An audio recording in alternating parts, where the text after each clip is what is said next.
The Russian-Ukraine war is the current Cuban Missile Crisis of today.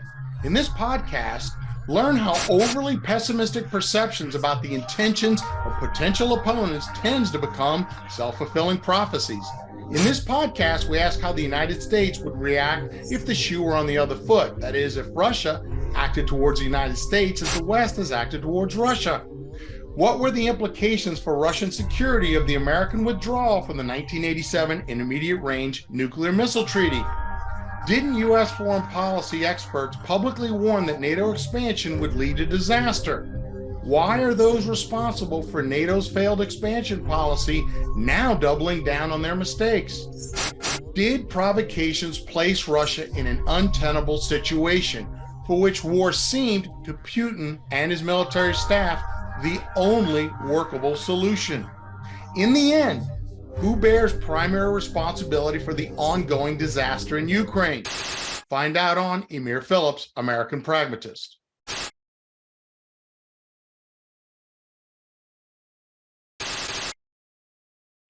Ignoring all of the remedies, believing all of the rumors, with their endless database. I wanna sit with my enemies and say we should have done this sooner, while I look them in the face. Maybe that will crack the case.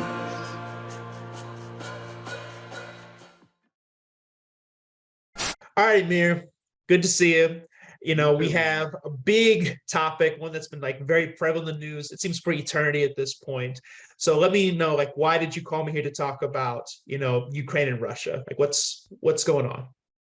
There's a gross misunderstanding in mainstream media, and I wanted the podcast to clarify that misunderstanding. The West, the collective West, it's now basing existential decisions on false premises. And practically what it means is it's deepening the crisis in the Russian-Ukraine war that I believe is sleepwalking the West and the world, specifically the United States, into arguably or possibly a nuclear war. I think we're at this point today closer to a nuclear war than we were in the Cuban Missile Crisis. That's where we are today. Yeah, the mainstream media, their narrative has shifted, I think, a bit. I'm becoming more and more concerned, just like you, about the possibility of nuclear war, or at least an expanding war, because right now it seems it's just Ukraine and Russia, but the United States more involved, Poland a little bit more involved. It's becoming a little more concerning. All right, before we get on to me, then I want to hear, what's your perception overall of this shift? I guess in the months since Russia first invaded Ukraine, the explanation, often from a more American involvement standpoint point of view right there, that has changed. American involvement has changed. What had been pitched as, a limited sort of humanitarian effort, hoorah, let's go save them, to help Ukraine defend itself, that has morphed into, how do I want to put this? It's just kind of included more of let's decimate Russia. Let's kind of degrade their capacity to fight another war in the future. That's what it kind of seems like is going on. Yeah, I would argue that strategic objective you've alluded to may very well have been in place from the start. In March, more than a month before the new U.S. policy was announced, Chas Freeman, previously Assistant Secretary of Defense for International Security Affairs, observed, and I quote, "Everything we are doing, rather than accelerating an end to the fighting and achieving some compromise, seems to be aimed at prolonging the fighting, assisting the Ukrainian resistance, which is a noble cause, I suppose, but will result in a lot of dead Ukrainians as well as dead Russians."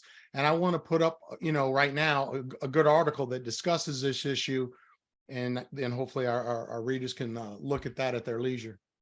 I read that article, you gave it to me and I took a look at it.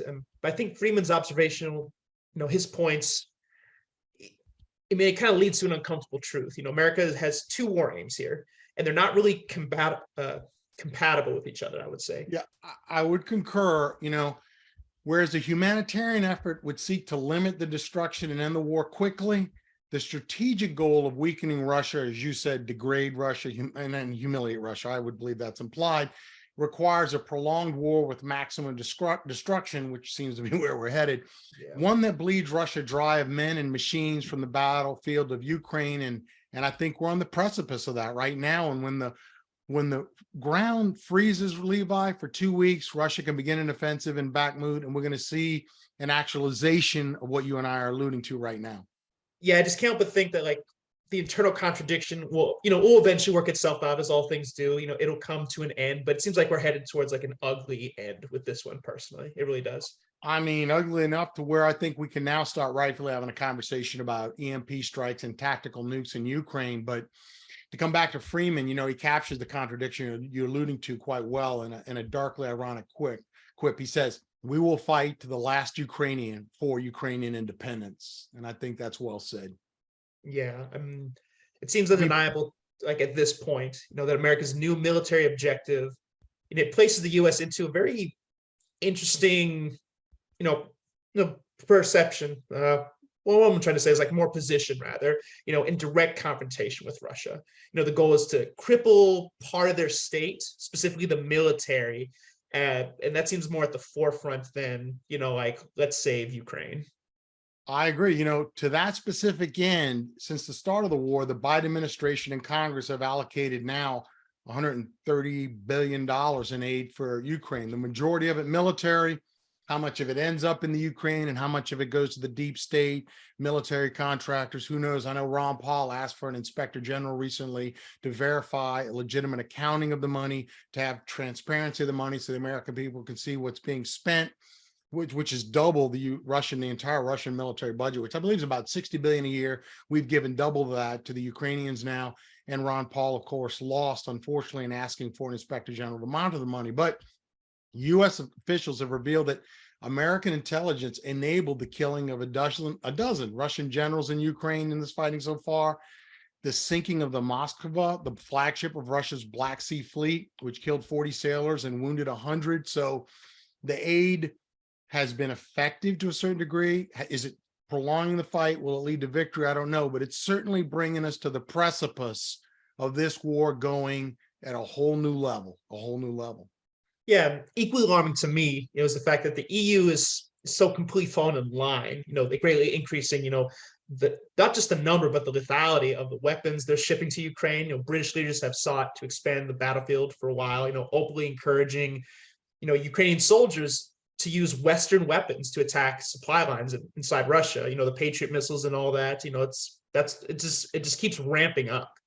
There already have been attacks within Russia. One attacked at an airport that had nuclear weaponry within 2 miles, and the attack came from within Russia.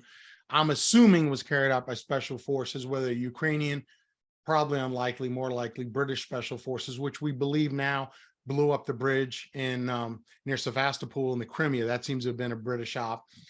So British special forces and American special forces, I think, probably have been in Russia, certainly high probability in the Crimean. And, we can debate or not, but I certainly think the U.S. destroyed the Nordic Stream. But unfortunately, it gets worse than that. On February 27th, 3 days after the Russian invasion began, Russian President Vladimir Putin announced that in response to aggressive statements from Western leaders, he raised the alert status of Russia's nuclear forces. Then in May, a close media associate of Putin warned the British Prime Minister that his statements and actions risk subjecting England to a radioactive tsunami from one of Russia's land attack nuclear torpedoes. This and other Russian warnings about nuclear war have been dismissed by most of the Western media as mere propaganda. Yet, this is critical, yet within 24 hours of Putin's February 27th announcement, the U.S. military raised its alert status to DEFCON 3 for the first time since 9/11. The result is that both countries are closer to a hair-trigger launch policy right now, thereby increasing the chance that an accident, political miscalculation, or computer error could lead to a nuclear exchange, which obviously could lead to the end of planet Earth. Yeah, and I guess this is the biggest thing that kind of hit me when I was just thinking through everything, because you have to consider what would happen if Russia started to lose this war. Just imagine, their overall military capacity, it's just degraded to a point where now Moscow, like they're now like on their heels. They perceive an actual threat. I can't imagine what they might do should that actually come about. Just to be clear, I think all things the way they are right now, by August, September, I think Russia is either winning the war, have won the war. However, if we keep up in the ante and doubling billions of dollars, maybe hundreds of billions of dollars important in the Ukraine, I cannot deny that increases the chances of Russia losing the war, or putting in a position where Russia perceives they're going to lose the war. And in that situation, Russian planners would, I believe, surely contemplate using low yield battlefield nuclear weapons to destroy enemy forces, or I believe much, much more likely an EMP strike, electromagnetic pulse strike, breaking the energy grid, since that's been a key component of the military objective of Russia. If they can break the energy grid and thereby reduce Ukraine's ability to defend itself, reduce it.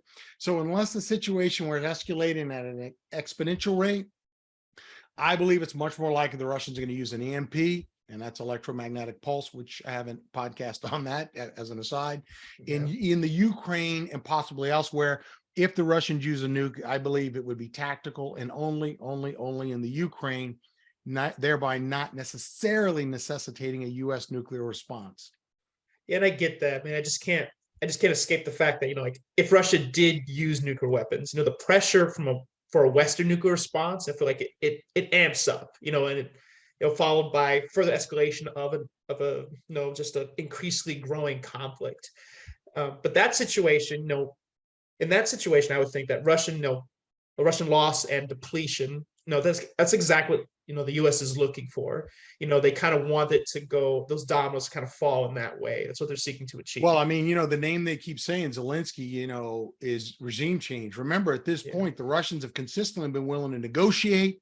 It is the U.S., the West, NATO, and Zelensky who refuse to negotiate unless apparently the evil, crazy Putin is removed, which isn't going to happen. And frankly, if he was removed, someone might be worse. But you got to ask, what would happen if the war dragged on to where, opposition to Putin led to his removal? But, we can discuss that possibility because that seems to be the agenda of Zelensky and President Biden. So you're talking about this regime change, which in the U.S. is backed, by an informal alliance of Republican, neoconservatives, Mitt Romney, Murkowski, Mitch McConnell, Lindsey Graham, so on and so forth. Republicans call them rhino Republicans, deep state Republicans, warmongering Republicans, bullshit Republicans. And then the Democratic liberal interventionists, as well as the military industrial complex Eisenhower warned us about so prophetically, and most significantly, the point man of the Ukraine situation under the Obama administration, President Joe Biden and Biden's administration. That's the cabal here behind this war. That really is. That's the impetus, not Mr. Zelensky. Yeah, I mean, the assumption seems to be that Putin, will be replaced by sort of like docile puppet-like person, someone who's subservient to American interests first, another sort of like Boris Yeltsin, I believe his name was. Like, it seems like that's what's kind of akin to that. Yeah, Boris Yeltsin, I think retrospectively was, alcoholic and a bit of a U.S. puppet who sold Russian oil interest on the cheap for many years and critically led to the collapse of the entire Russian economy in 1998, which set up Putin's rise to power. But Boris Yeltsin, I guess to his credit, depends how you look at it, he said, the one good thing I'll do is promote the one guy who believes most in Russia's future, and that was Vladimir Putin. So Boris Yeltsin did do that. And I think he was sincere when he did that. So, but he was far, far from perfect from a Russian national perspective. As a U.S. puppet, he was pretty good. But, in the end of the day, you got to be careful what you wish for. Russia has more nuclear weapons than we do. They have more. Russia can level to the ground the United States in 30 minutes. Is this a country you want to create this kind of turmoil for? For what strategic objective?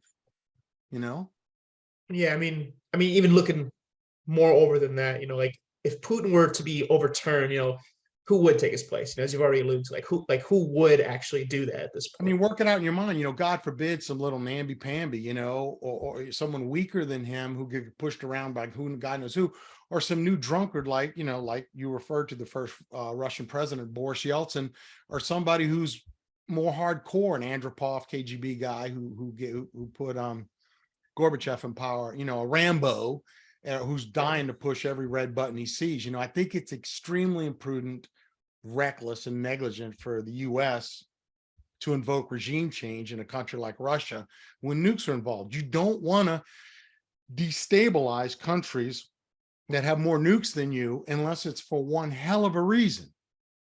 Yeah, I mean, dare I say, damn near suicidal, to put that much power in the hands of someone who could be even more tyrannical.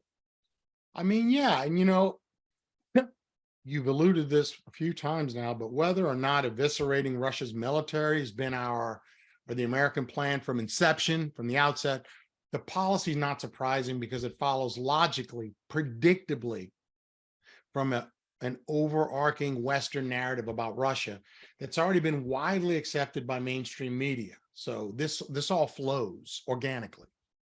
I mean, yeah, I mean, by now it's well known Putin is an insatiable expansionist, who kind of lacks any plausible national security motivations for decisions. He can just kind of just do what he wants to do. But Putin, I mean, it's kind of akin to this. I'm not gonna say it's a one-to-one, but it is a little akin to sort of like Nazi tactics, little Hitler-esque, because the Russian move into Ukraine, it kind of looks very similar to like Nazis kind of moving into Poland and things of that nature. So it is very sort of World War II-esque in that regard. I mean, I do think that's the mainstream narrative, but when you look underneath the curtain, things don't jive with that simplistic portrayal. I mean, the mainstream narrative portrays, additionally, any Western desire to compromise or negotiate a quick end of the conflict is wishful thinking and appeasement. Appeasement to who? The new Hitler. Ironically, the Russians fought Hitler. So, I think we've got to reassess that, but that is the Nazi analogy is the mainstream media view. Yeah, I mean, look, if we look at the mainstream or Western narrative, specifically, about the Ukraine war, if that's correct, then our policies, they might arguably make sense the way we're kind of treating this particular, situation. Yeah, even if they entail some risk of nuclear conflict, if that narrative were true, which it isn't, yes. And so there is an inner logic going on here. People need to be made aware of. Yeah, I can see how that tracks. But there's always a but, but if the narrative is wrong, then the West is basing, existential decisions on false premises, which is, I think, pretty dangerous. I mean, that started off this whole podcast. I told you that is my belief that the West is doing exactly that. And if the narrative is wrong, a quickly negotiated compromise, one that would spare the lives of combatant civilians alike, Russian and Ukrainian, and simultaneously greatly qualitatively reduce the risk of nuclear war, would not represent appeasement to Hitler. Rather, it would be a practical necessity, even a moral obligation. So my view is directly opposed to the mainstream media view. Yeah, and just one more thing to kind of throw on top of that, if the Western narrative about Russia's motivation is wrong, if that's completely wrong, then the actions of the West, the ones that it's taking right now, they're more likely, at least in my opinion, to deepen the crisis, to make it much, much worse and kind of pushing us more towards the likelihood, of nuclear war. Or am I wrong about that? That's just kind of how it kind of feels. No. I believe the mainstream Western narrative is wrong. I believe it's the opposite of truth. And I believe what you're alluding to now is dead on the money. And I think the underlying cause of the war lies not in the unbridled expansionism of Vladimir Putin or in the paranoid delusions of military planners in the Kremlin. The cause of the war lies in a 30-year history of Western provocations directed at Russia that began during the dissolution of the Soviet Union and continued to the start of the Ukrainian-Russian war back in February. That's a bit interesting there because, I know that I know a decent amount of Cold War stuff, World War I, World War II, how that all shook out and our tense relationship there. But I guess just take me through it real quick. What happened over that 30-ish year timeline from I believe it was 1992, until now. I guess that was so critical that it directly feeds into this conflict. Well, after the collapse of the Soviet Union, a lot of the former Soviet satellites, they aligned with NATO and started, in effect, move towards the West. The more Eastern Europe countries that joined NATO, it looks like a march of NATO towards Russia.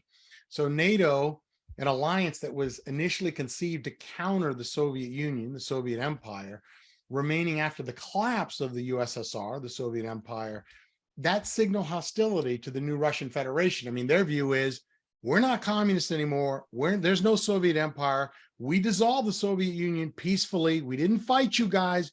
Why do you still have NATO? We let down our guns. Why aren't you putting down your guns? Instead, you're not only not putting down your guns, you're adding more countries that were formerly our friends into NATO, which the very heart of NATO is to destroy us.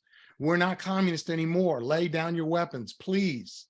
Yeah, I've always thought that was pretty interesting. I guess in your opinion, like if the Soviet Union was destroyed, which it was, like if that happened, so like why is NATO still there? Like what is the point of that? Well, I think Putin and the Russian people asked the same freaking question. NATO was a defense alliance against the Soviet Empire, and it wasn't in existence anymore.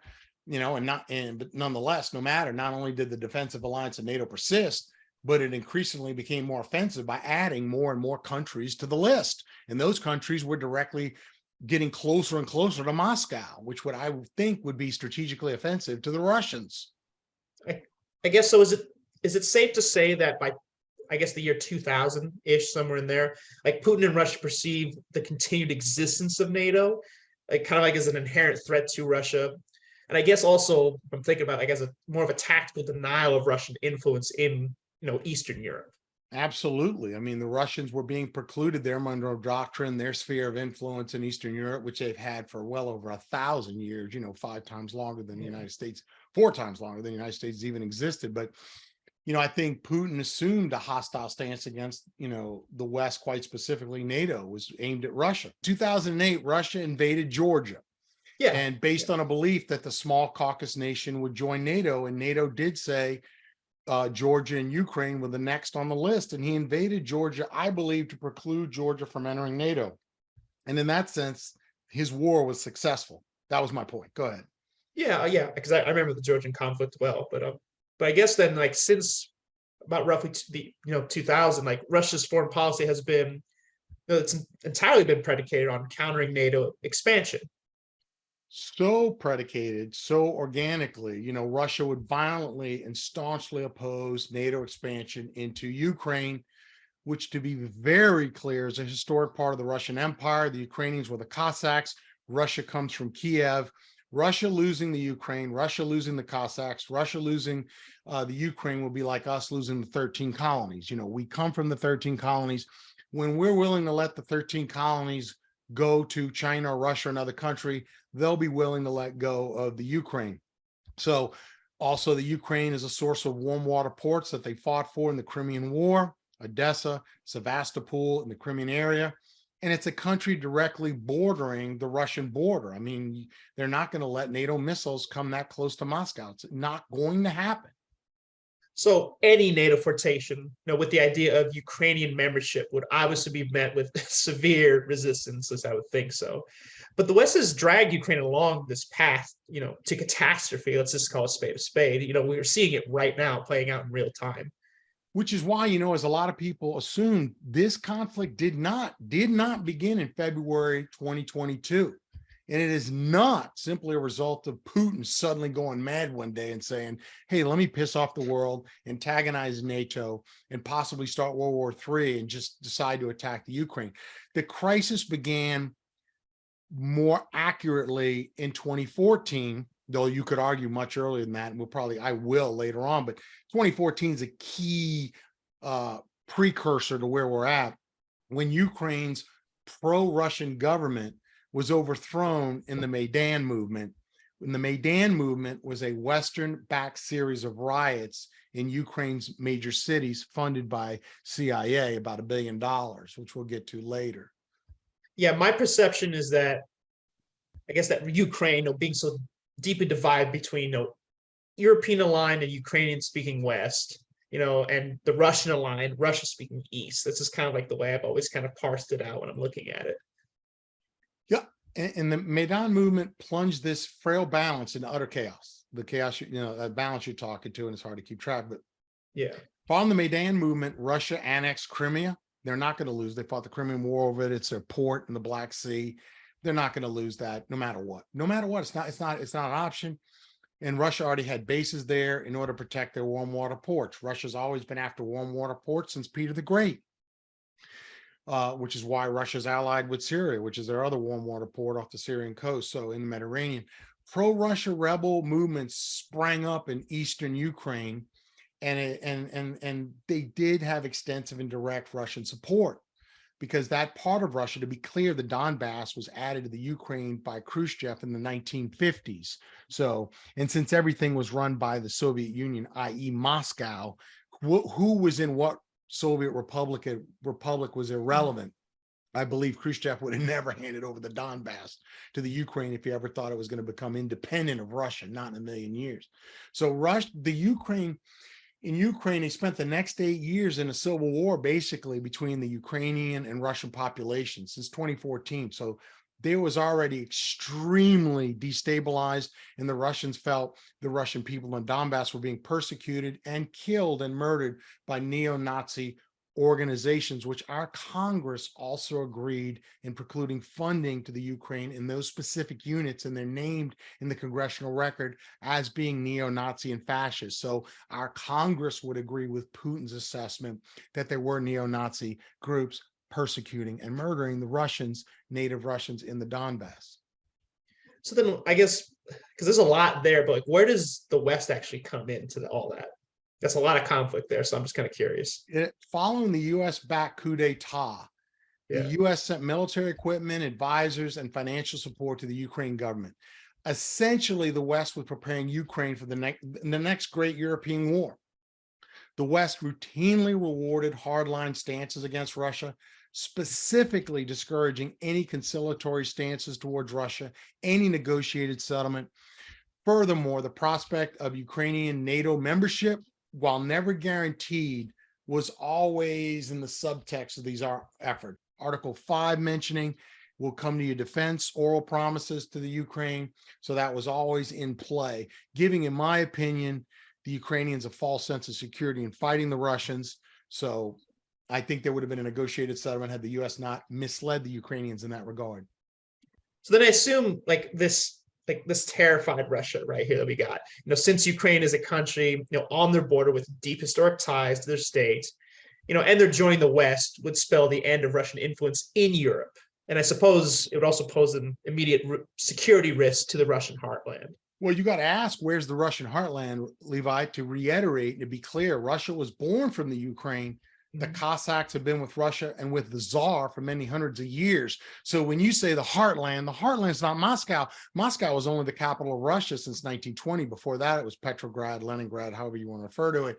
So, when Russians think of the heartland, the breadbasket of Russia, many of them think of Kiev, the Ukraine, the Cossacks, that sort of region. So when you say the heartland, Americans perceive Russians' perception of the heartland as Moscow. Russians themselves would be a lot more broad about that heartland, and many of them would obviously include the Ukraine. Yeah, and caught in the middle of this power struggle was Ukraine itself, who is now being set up for a war by the West against a very, cornered Russia, I would say. And a cornered Russia, and still the Ukraine continued to take an increasingly hard line against Russia, to the tune of more American aid and the prospect of being accepted into the EU, the Western sphere, NATO, so on and so forth. So they were, in my opinion, being somewhat baited. Yeah, so eventually, as the West and Ukraine, move closer, Putin felt pressure to, he did invade, Ukraine, and just as he did Georgia. That's kind of how I think this kind of went down. Yeah, I think that is how it went down. The West, seizing the opportunity to economically isolate and cripple Russia, has driven Russia to seek closer ties with China, Turkey, India. I mean, China, Russia, and India, historically, for thousands of years, have never gotten along. They couldn't agree on the time of day. But the Biden administration has single-handedly managed to create a de facto alliance between India, China, and Russia that already are working on destroying the US dollar as a world reserve, and are helping each other fight in the Ukraine. And to accomplish that in foreign policy, in my mind, is nothing short of treason from an American perspective. I mean, it would give anyone in the West a heart attack to see Russia, China, and India unified and in a de facto alliance. It's beyond belief. But Russia and China already right now, they're part of bilateral agreements of general cooperations that stand against the West, specifically America. I mean, they're not with our interests. In terms of foreign policy, to be clear, Russia and China, what's going on there is a nightmare, and it's made worse with India also wanting in on the alliance, and Modi, and I believe he is in on it.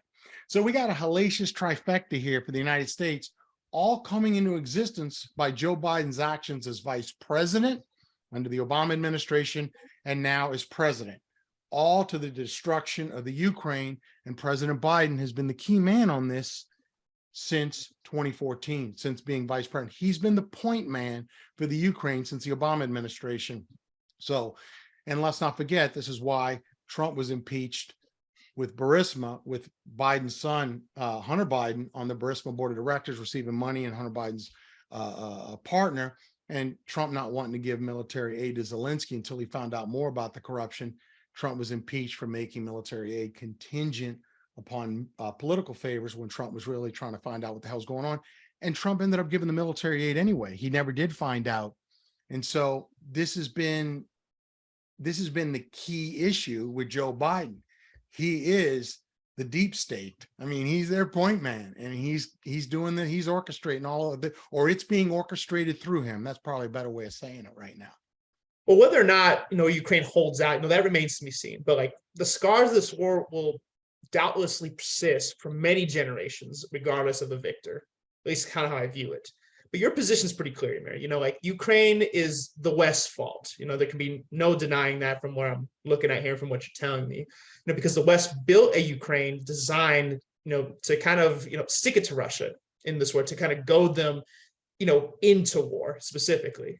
Yeah. And recent evidence corroborating that is ex-West German Chancellor Angela Merkel admitting that the Minsk 1 and 2 agreement, specifically the Minsk 2 Accord, was so the Ukraine would have time for NATO military interoperability with the Ukraine, enabling the Ukraine to better fight Russia. So the Minsk agreements, we now know from Merkel, the ex-West German Chancellor, were just a lie to give time for the Ukraine to fight Russia with NATO material.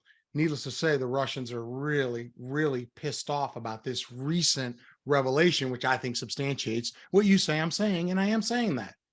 Yeah, so like, I guess my next question would be like, what do you have in mind when you mentioned earlier of like Western provocations? Like, can you elaborate a bit more on that? Like, what specifically, like what? All right, well, we went back to 2014. Now we got to go back, 3 decades if we're going to go on all of it. The U.S., sometimes alone, sometimes with its European allies, has done the following. One, expanded NATO over 1,000 miles eastward, over 1,000 miles since 1992, pushing it towards Russia's borders in disregard of massive, many verbal and written assurances previously given to Moscow that it wouldn't do exactly what it did do from 1992 to 2008. Next, I think another key provocation was the withdrawal unilaterally from the anti-ballistic missile treaty by the U.S. and placed anti-ballistic launch systems in newly joined NATO countries. Big no-no for, Russia's perceiving that. Why? These launchers can also accommodate and fire offensive nuclear weapons at Russia, like nuclear-tipped Tomahawk cruise missiles, and that helped lay the groundwork and may have directly instigated an armed far-right coup in the Ukraine. They may have felt secure enough to do their coup against the pro-Russian government and the Maidan movement because NATO was moving in with this type of weaponry all around them. So, but nonetheless, the coup replaced a democratically elected pro-Russian government with an unelected pro-Western one. So that's another provocation. Another one being, I would say, that Ukraine would become a member of NATO straight up. That's another provocation. NATO then refused to renounce this policy even when it would have averted war. I think if NATO would have said, we're not letting the Ukraine in, I don't think we're in the situation we're in today. So that's another provocation. Another one done by the US and or its allies, withdrawn unilaterally from the Intermediate Range Nuclear Forces Treaty, increasing Russian vulnerability to a US first strike. That's another provocation. Another one would be armed and trained the Ukrainian military through bilateral agreements, and they held regular systemic joint military training exercises inside the Ukraine with NATO. That's a prep. That's a prep for what's going on now. Ukraine was prepped, was wired, was created to do what they're doing.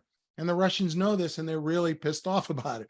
The goal has been to produce NATO-level military interoperability even before formally admitting Ukraine and NATO.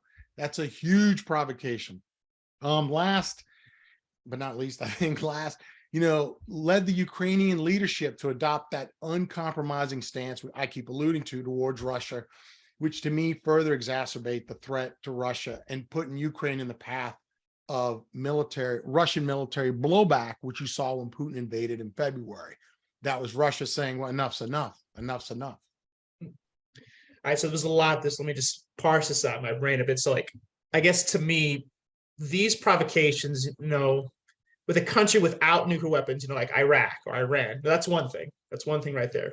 Putting that away, but against a nation that has more nuclear weapons than we do, that's a pretty damn big concern.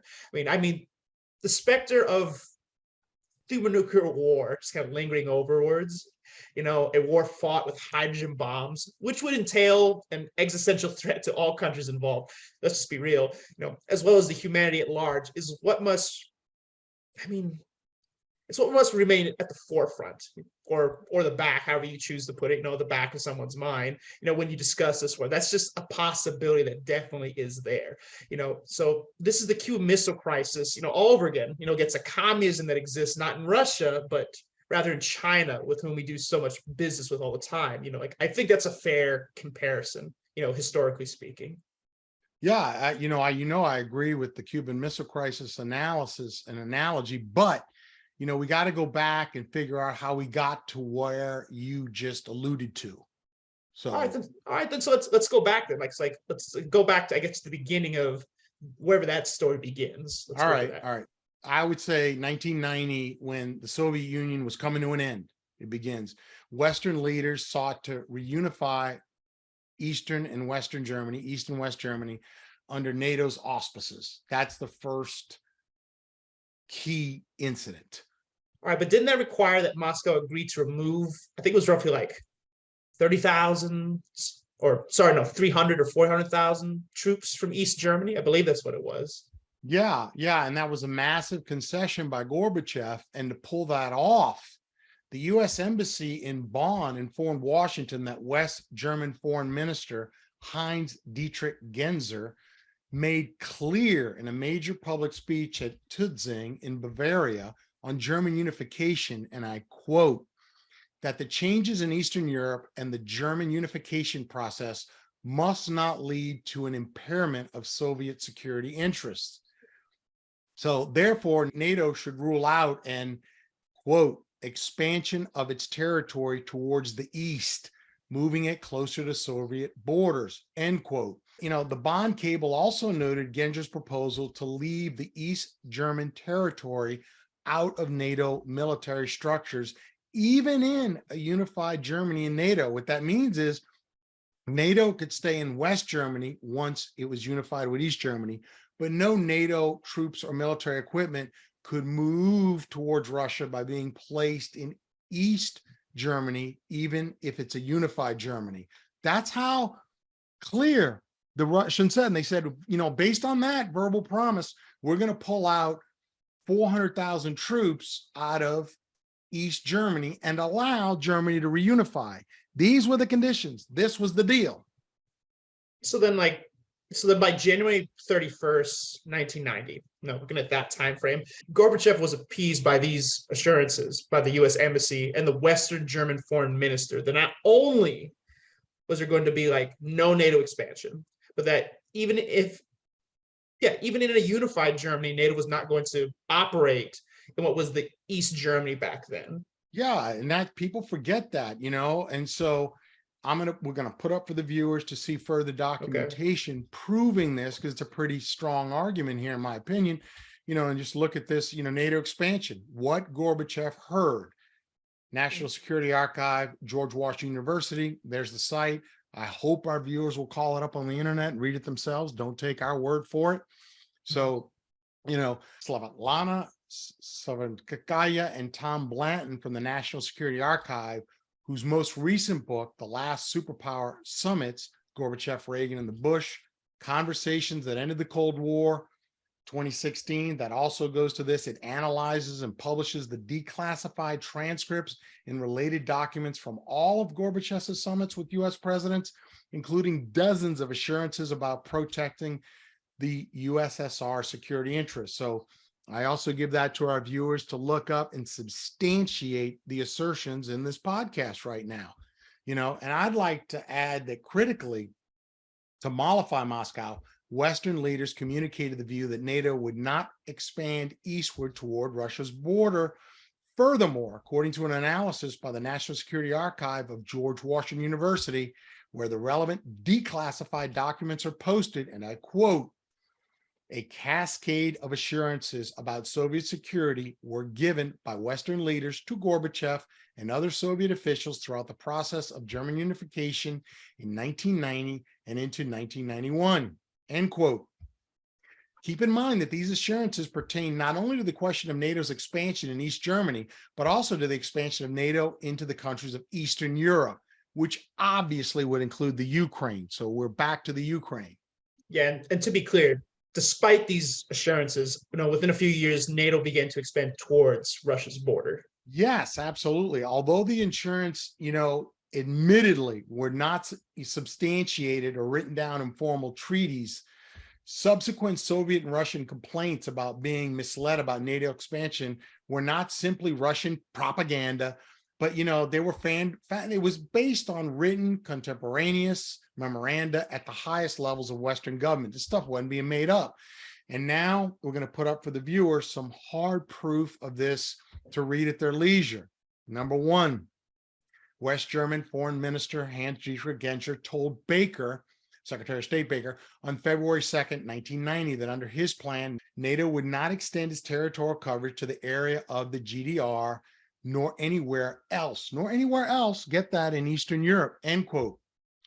Secretary of State to U.S. Embassy Bonn, this is the Baker-Genscher meeting, February 2nd. There's the proof.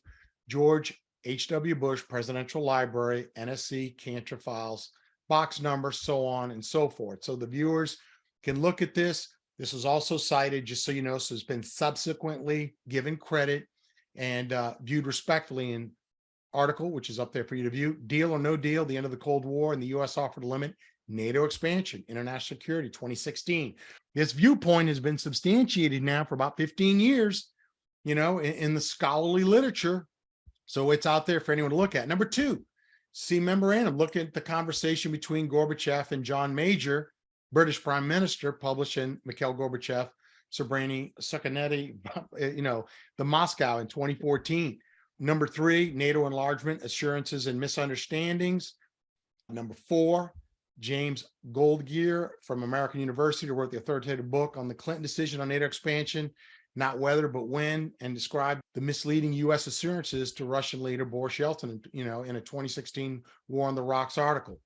So I just want the viewers to be aware, this is not coming out of nowhere. The Russian view is based on many, many instances from top Western leaders on promises, don't march NATO towards us and everything's fine. And we ignored that.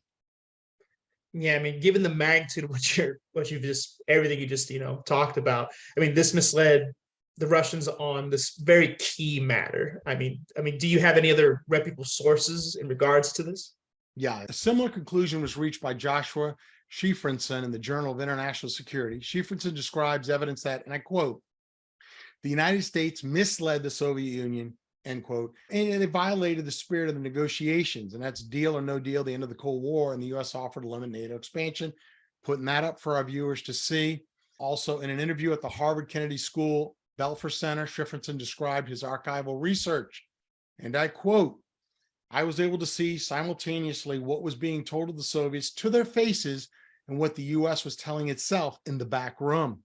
Many of the Russians have repeatedly claimed that an informal non-expansion pledge was offered by the U.S. in 1990. And for the last 25 years, Western policymakers, at least in the U.S., have roundly said, quote, no, we didn't. And nothing was written down and it wasn't signed. So it doesn't matter if we did, end quote. And what I found in the archives was that the Russian narrative is basically exactly what happened. And there's the quote.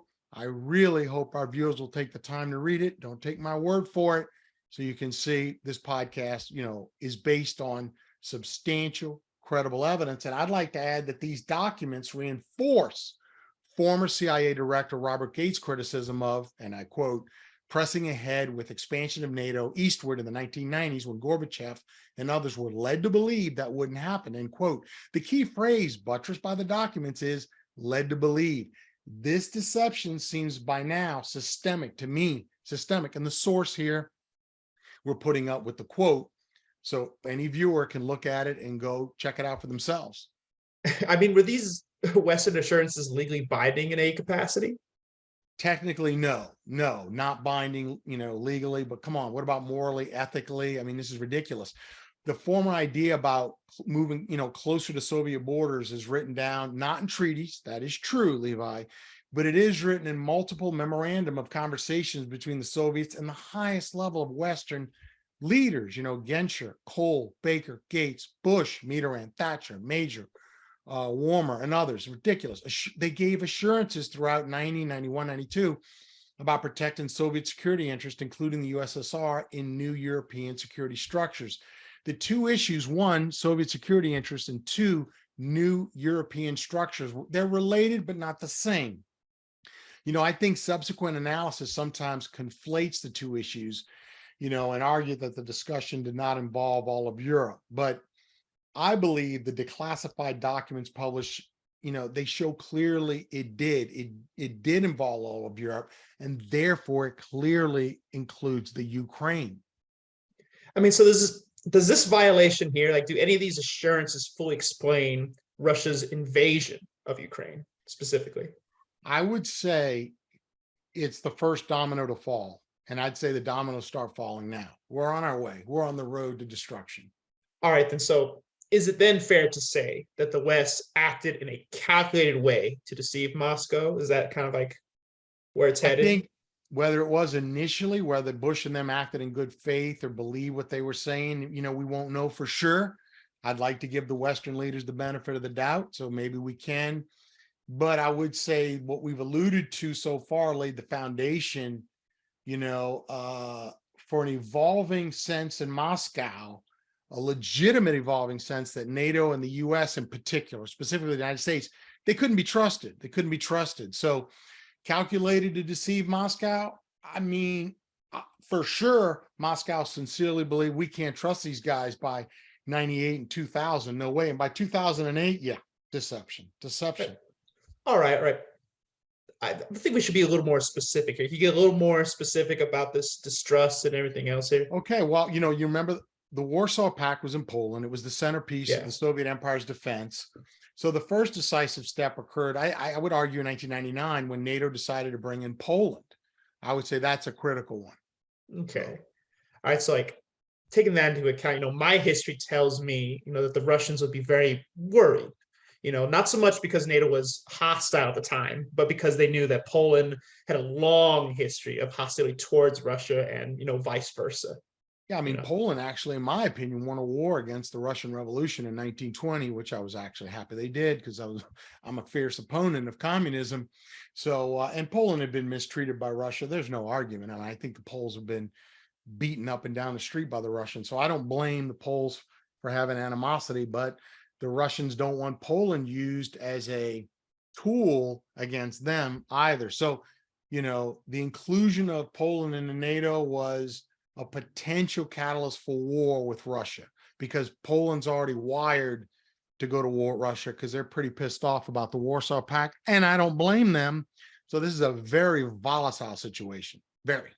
All right. That's I guess what's the next domino after that?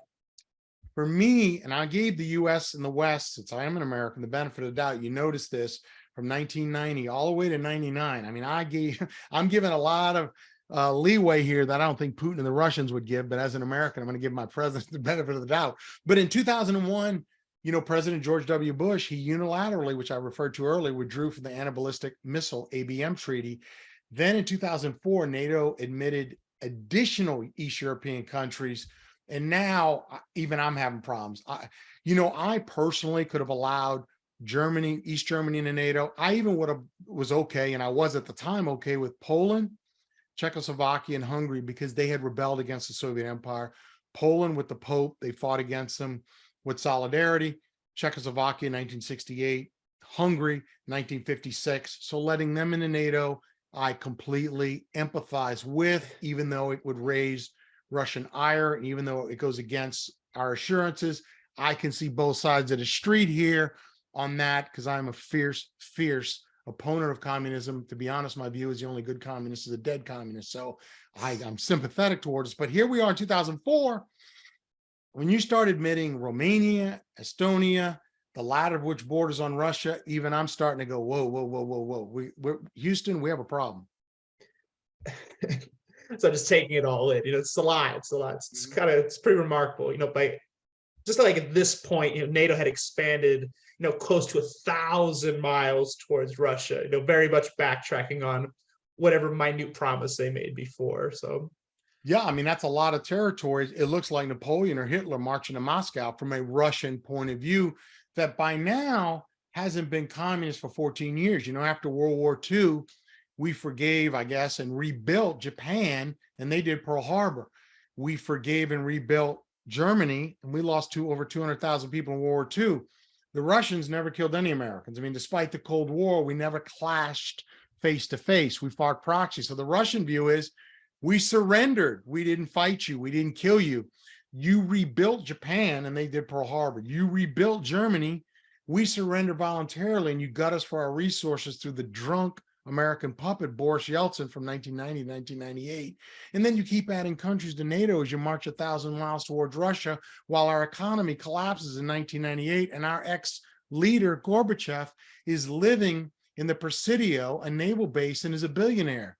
The Americans gave Gorbachev $1 billion, and he's living in a Russian base, and he can't talk. So our leader has abandoned us and lives in a naval base under the bridge, the Golden State Bridge in San Francisco, where everyone can see we're leaderless, a puppet's running us, our resources are being stolen, our economy and pensions have crashed, we're hungry, you're marching NATO toward us. I mean, this isn't looking good.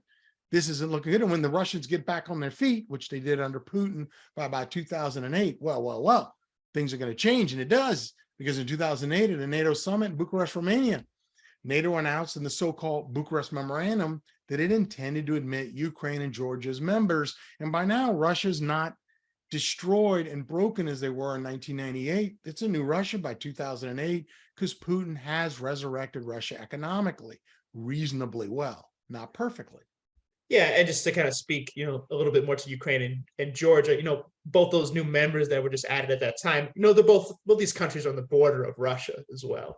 Yeah. And even though European members of NATO, they had serious reservations. They did. The administration of President George W. Bush, he used the position in the United States as a senior member of the alliance. Also, we bankroll the whole thing to push the issue, and the following unequivocal statement was included in the memorandum. And I quote, "We agreed today that these countries, Ukraine and Georgia, will become members of NATO." At that moment, Levi, we're headed to war. To war. Yeah, and by that time, no formal action to actually admit those countries was taken, though. But from the start, Russia viewed the serious discussion of NATO entry of Ukraine and Georgia as an existential threats to their existence. Ukraine shares a 1,200-mile border with Russia. In a 2008 cable sent to Washington, the then U.S. ambassador to Russia, William J. Burns, who is currently director of the CIA, and I repeat, currently director of the CIA, described his meeting with the Russian foreign minister. Burns noted that Russia considered the entry of Ukraine and Georgia in the NATO is a red line that couldn't be crossed. He was clear. This fact was reflected in the heading Burns gave to his cable. And I quote, and it's a famous cable, by the way, "Niet means niet." Niet is Russian for no, no means no. Russia's NATO enlargement red lines. Burns wrote, and I quote, "Not only does Russia perceive encirclement and efforts to undermine Russia's influence in the region, but it also fears unpredictable and uncontrolled consequences which would seriously affect Russian security interests." And I'm putting up for our viewers the source. Yeah, from what I can recall of this scenario, I don't believe it panned out too well in the end. Hell no, it didn't. In August 2008, 4 months after NATO's announcement about Ukraine and Georgia, Russia's military crossed into Georgia and entered a brief war with Georgian forces. It was called the 5-Day War or the Russo-Georgian War, and that was the end of that. Yeah, I guess what was the straw that broke the camel's back in starting this war then? I'm going to argue the proximate cause, the real cause of Russia's invasion in February was that the Georgian military, which was funded, armed, and trained by the United States, let's be clear, had launched a massive 14-hour artillery and rocket assault on a semi-autonomous Georgian district, South Ossetia. And that district borders on Russia and has close ties to it. And according to an independent investigation commissioned by the EU, this substantiates everything I'm alluding to here. And I'm going to quote here: "Open hostilities began with a massive Georgian artillery attack involving indiscriminate attacks by Georgian forces on populated non-military areas using both multiple launch rocket systems and artillery pieces. The EU report declared the Georgian attack illegal and implied that the entry of Russian troops into Georgia may have been legal under international law as a response to the death of Russian peacekeepers who were stationed in South Ossetia by international agreement." So I don't even think under international law, Russia was the bad guy or necessarily the aggressor in that Russo-Georgian war. But beyond that, when you get the big picture and look at it strategically, it shows Russia is willing to risk international law. Russia is willing to risk war by U.S. trained troops in Georgia to prevent any further NATO expansion, especially in Georgia, Ukraine, towards Moscow. So this is it, man. This is it. I don't know how else to say. Yeah, it's like, I get some, yeah, just kind of, it's just, once again, it's just always a lot coming in. But you explain pretty damn well, every time. But like, I guess then like the Russian intervention in Georgia was primarily saying to the United States that they would not tolerate a NATO member on their borders. That much is clear, particularly a member that was, hostile towards them. At the time, I believe at that time, Georgian government they were very antagonistic.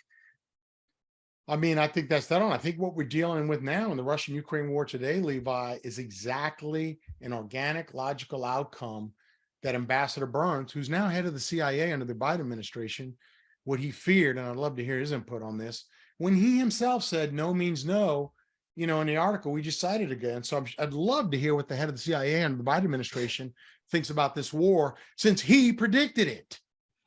Yeah, I would too. And we've already discussed a lot of stuff now. We have, but like, I guess, look, after all of this, it's crazy to ask, but like, I guess what's the next domino to fall in line? Because the Georgia conflict rather was a while back, and like, it's like what falls after that? I think it's closer to today. Well, I think we got to now go to the Ukraine, and Ukraine's been through two significant revolutions since it gained independence when the Russian Empire was broken up, and Russia could not stop the US's push towards Ukrainian independence in 1991.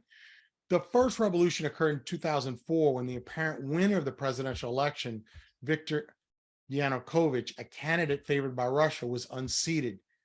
Yanukovych made a political comeback in 2010 when he again won the presidential election. However, Yanukovych was deposed yet again in February 2014 when a US-supported coup d'etat installed a new government in Ukraine. Arseniy Yatsenyuk, the candidate pushed by the United States, was installed as prime minister, but would resign 2 years later amid corruption accusations. So, that was pretty odd. So I'm putting up the basis for what I just said. So, the site is "Why has Ukrainian prime minister suddenly resigned?" And I hope our viewers will look at that. All right, so that happens, and then okay, what's the next one? Give me the next one. Let's just use this momentum. What's the next one? Now we're starting to, the dominoes are falling in a pattern a lot more rapidly. In late 2013 and early 2014, anti-government protests occurred in Independence Square in Kiev. These protests were supported by the U.S. And there was backing up. We backed it up. The violence culminated in a coup d'état in which armed far right, under Putin's view, neo-Nazi Ukrainian ultra-nationalists took over government buildings and forced the democratically elected pro-Russian president to flee the country. John Mearsheimer, professor of political science at the University of Chicago, described the outcome. The new government in Kiev was pro-Western and anti-Russian to the core, and it contained 4 high-ranking members who could legitimately be labeled neo-fascists. And for our viewers, if you could see any podcasts or YouTubes by Professor John Mearsheimer, I cannot recommend him enough. He is a brilliant scholar who's nailed down the situation better than I have. And in fact, I think better than anyone. I think the only person to compete with Mearsheimer in foreign policy and geopolitics would maybe be Henry Kissinger. But I'm putting up here the site for the viewers to see, and some more information and more sites if people want to dig deeper into this part of the problem here. But you need to keep in mind, Levi, that this 2014 Maidan revolution has been portrayed in the mainstream media as a triumph of democracy over oppression. But that's just bullshit. This garbage ignores the fact that the resulting coup d'etat culminated in the removal of a democratically elected leader in Ukraine. In this critical fact, it can't be glibly ignored. It can't. It's the opposite of truth. So then what was the U.S. involvement in the 2014 Maidan? I think it's called Maidan Revolution. Maidan Revolution. Like, tell me more about that. Like, Okay. because I don't know much about that. The U.S. worked with and supported Andrei Parubi, co-founder of the fascist Social National Party of Ukraine, SNPU, who served as the chairman of the Ukrainian parliament from April 2016 to August 2019. The ideology of Parubi's SNPU, which he co-founded in 1991 with Ole Tanbach, now the current leader of the ultra-nationalist Svoboda Party, was radical nationalism and neo-Nazism. So they're far right as you could get.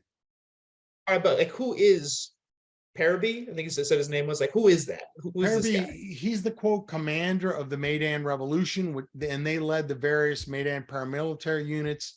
Their forces played a key role in the U.S.-backed coup d'etat that led to the overthrow of the democratically elected pro-Russian President Yanukovych. All right. I guess. So then what evidence is there that the U.S. supported these people or parties in any fashion? Well, at the time, U.S. Senator John McCain met with ultranational leader Tanbach in the lead up to the 2014 coup d'etat, and Vice President Joe Biden met with Tanbach shortly thereafter in April 2014. In June 2017, Parubi was inexplicably invited to Washington, D.C., where he met with a number of American politicians, including McCain and House Speaker Paul Ryan. All right. Okay, then I guess thinking all this through, I guess what is Vice President Biden's role, come into play? What does he play in all this madness that you've been talking about? Well, I mean, it was during these events surrounding the February 2014 coup that Biden, then Vice President under Barack Obama, made his first appearance as a Ukrainian, the power broker in this scenario, since he was appointed as the Obama administration's key man, point man on the Ukraine. So, and I have substantiated that up there for viewers with a site that I hope they will look to as well. So I guess, okay, cool. So we got that, but I guess what proof do we have of his shenanigans when he was going through all this? What proof do we have of that? Well, I'm going to put the proof up there now so people can see the site. I'm going to answer your question, explain the site I have up there, because on this one, Levi, we have killer proof. The debate's over now. The cat's out of the bag. Everything I've said is really uncontestable. An intercepted phone conversation between Victoria Nuland, and she's the top neocon of all time, who at the time was Assistant Secretary for European and Eurasian Affairs in the Obama State Department, and then U.S. Ambassador to Ukraine, Jeffrey Piet, revealed that the State Department was actively pursuing the ouster of Yanukovych and the installation of opposition leader Yatsenyuk as prime minister. It isn't known exactly when the discussion took place, only that it transpired prior to February 7th, 2014, when the conversation was leaked. During the call, Nuland used an expletive when referring to the European Union, the EU, which created tensions between Washington, D.C. and European capitals. During the leaked conversation, Nuland noted that Jake Sullivan, the national security advisor to Vice President Biden, had informed her that, quote, "you need Biden," end quote, for the successful installation of Yatsenyuk. And Nuland concluded by telling Pyatt that, quote, "Biden's willing," end quote. Sullivan now serves as the national security advisor to President Biden. So President Biden and Nuland were orchestrating to Pyatt who was going to be placed in power in the new government, and they were actively involved in overthrowing in a violent coup d'etat with neo-Nazi forces a democratically elected pro-Russian Ukrainian government. This is it. We're here now, Levi. We're at the heart of the matter. Oh, okay. All right. Just give me a second. Give me a second. So much to take in and respond to. All right. So to be clear, the phone call between, I think it was Assistant Secretary of State, Victoria Nuland, right? Victoria Nuland, her and the U.S. Ambassador to Ukraine, Jeffrey Pyatt. Thank you. That has been posted online, for some time now. I mean, you can get it off YouTube. Yes. I think right now, if you wanted, you could really type it in. It's right there. But did this, hacked or leaked exchange between them, did it deliver like the way they thought it would, or? Oh, yes. Oh, to be clear, I should have mentioned that, they succeeded in the coup d'etat, Levi. Just 2 weeks later, after relying on Vice President Joe Biden, on February 22nd, 2014, Yanukovych was removed as president of the Ukraine. Within days, Yatsenyuk, Nuland's preferred candidate and Joe Biden's preferred candidate, was installed as prime minister of Ukraine. So the U.S. government had effectively assisted in the removal of a democratically elected leader, that was friendly to Russia, within the installation of a leader who was selected by the U.S. Yeah, the very antithesis of democracy was going on here. Yeah, and the Kremlin, watching these events unfold, didn't wait long to react, annexing Crimea a few days later. It didn't come out of nowhere. Putin's not an insane Hitler expansionist. He annexed Crimea to maintain the warm water ports in the Black Sea, which Russia acquired in the Crimean War in 1856, and is critical to Russia having a warm water port. And they would no sooner give up Sevastopol than we would give up New York City as a port, or Los Angeles, the largest port in the United States. And so for better or for worse, here we are. At the end of the day, by now it should be crystal clear that the U.S. played a key and critical role in all these events we're discussing.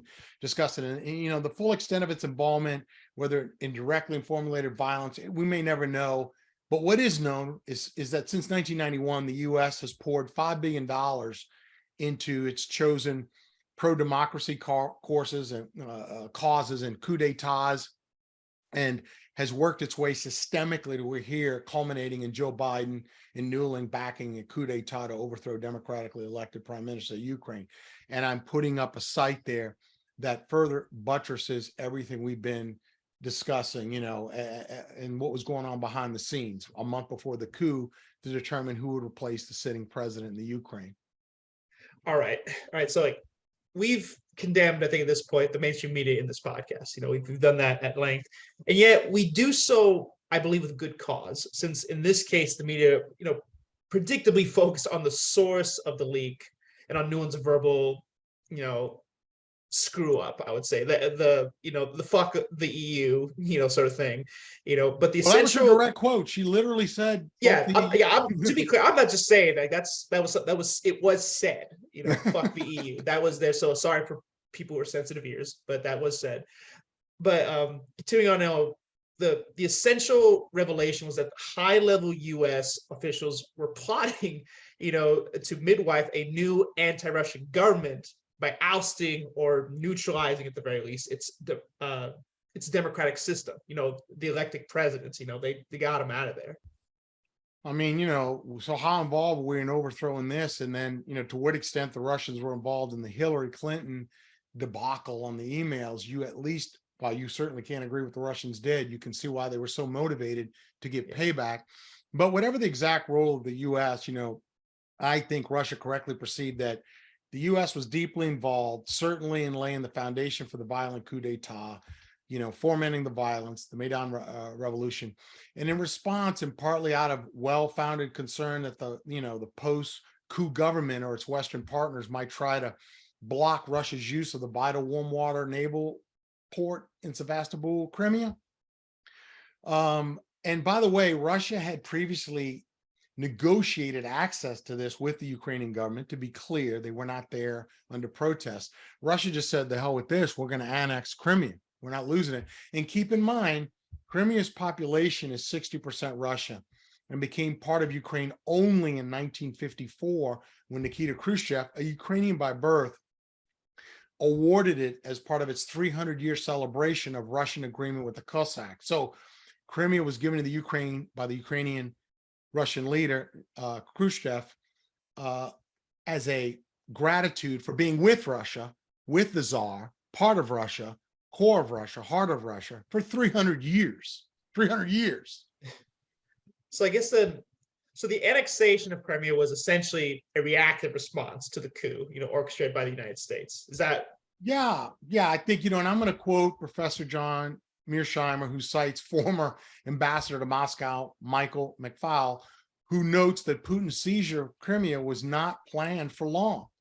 It was an impulsive move in response to the coup that overthrew Ukraine's pro-Russian leader. Putin was not a Hitler planning this, since he wrote his own Mein Kampf.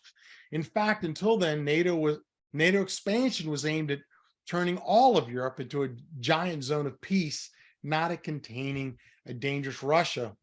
Once the crisis of Crimea started, however, American and European policymakers could not admit that they had provoked it by trying to integrate Ukraine into the West. They declared that the real source of the problem was Russia's revanchism or nationalism and its desire to dominate, if not conquer, Ukraine. So, and to come back here, I'm going to point viewers to an excellent and comprehensive video lecture by, yet again, Dr. John Mearsheimer, University of Chicago, The Causes and Consequences of the Ukrainian War, which I cannot recommend strongly enough that viewers watch. Yeah.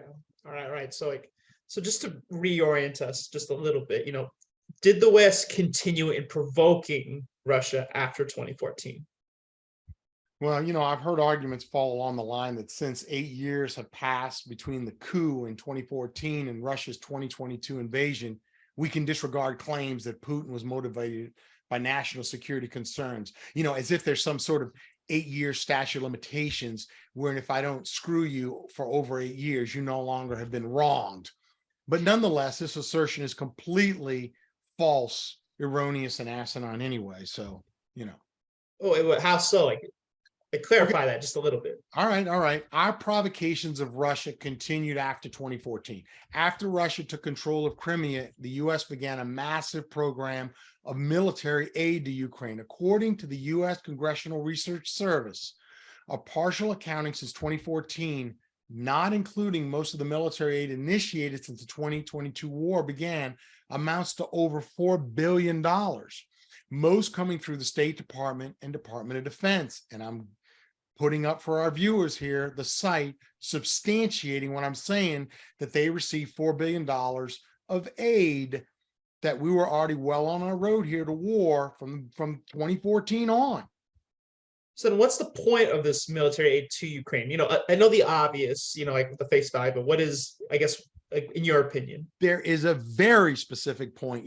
From the get-go, the key objective of the funding was to improve interoperability with NATO.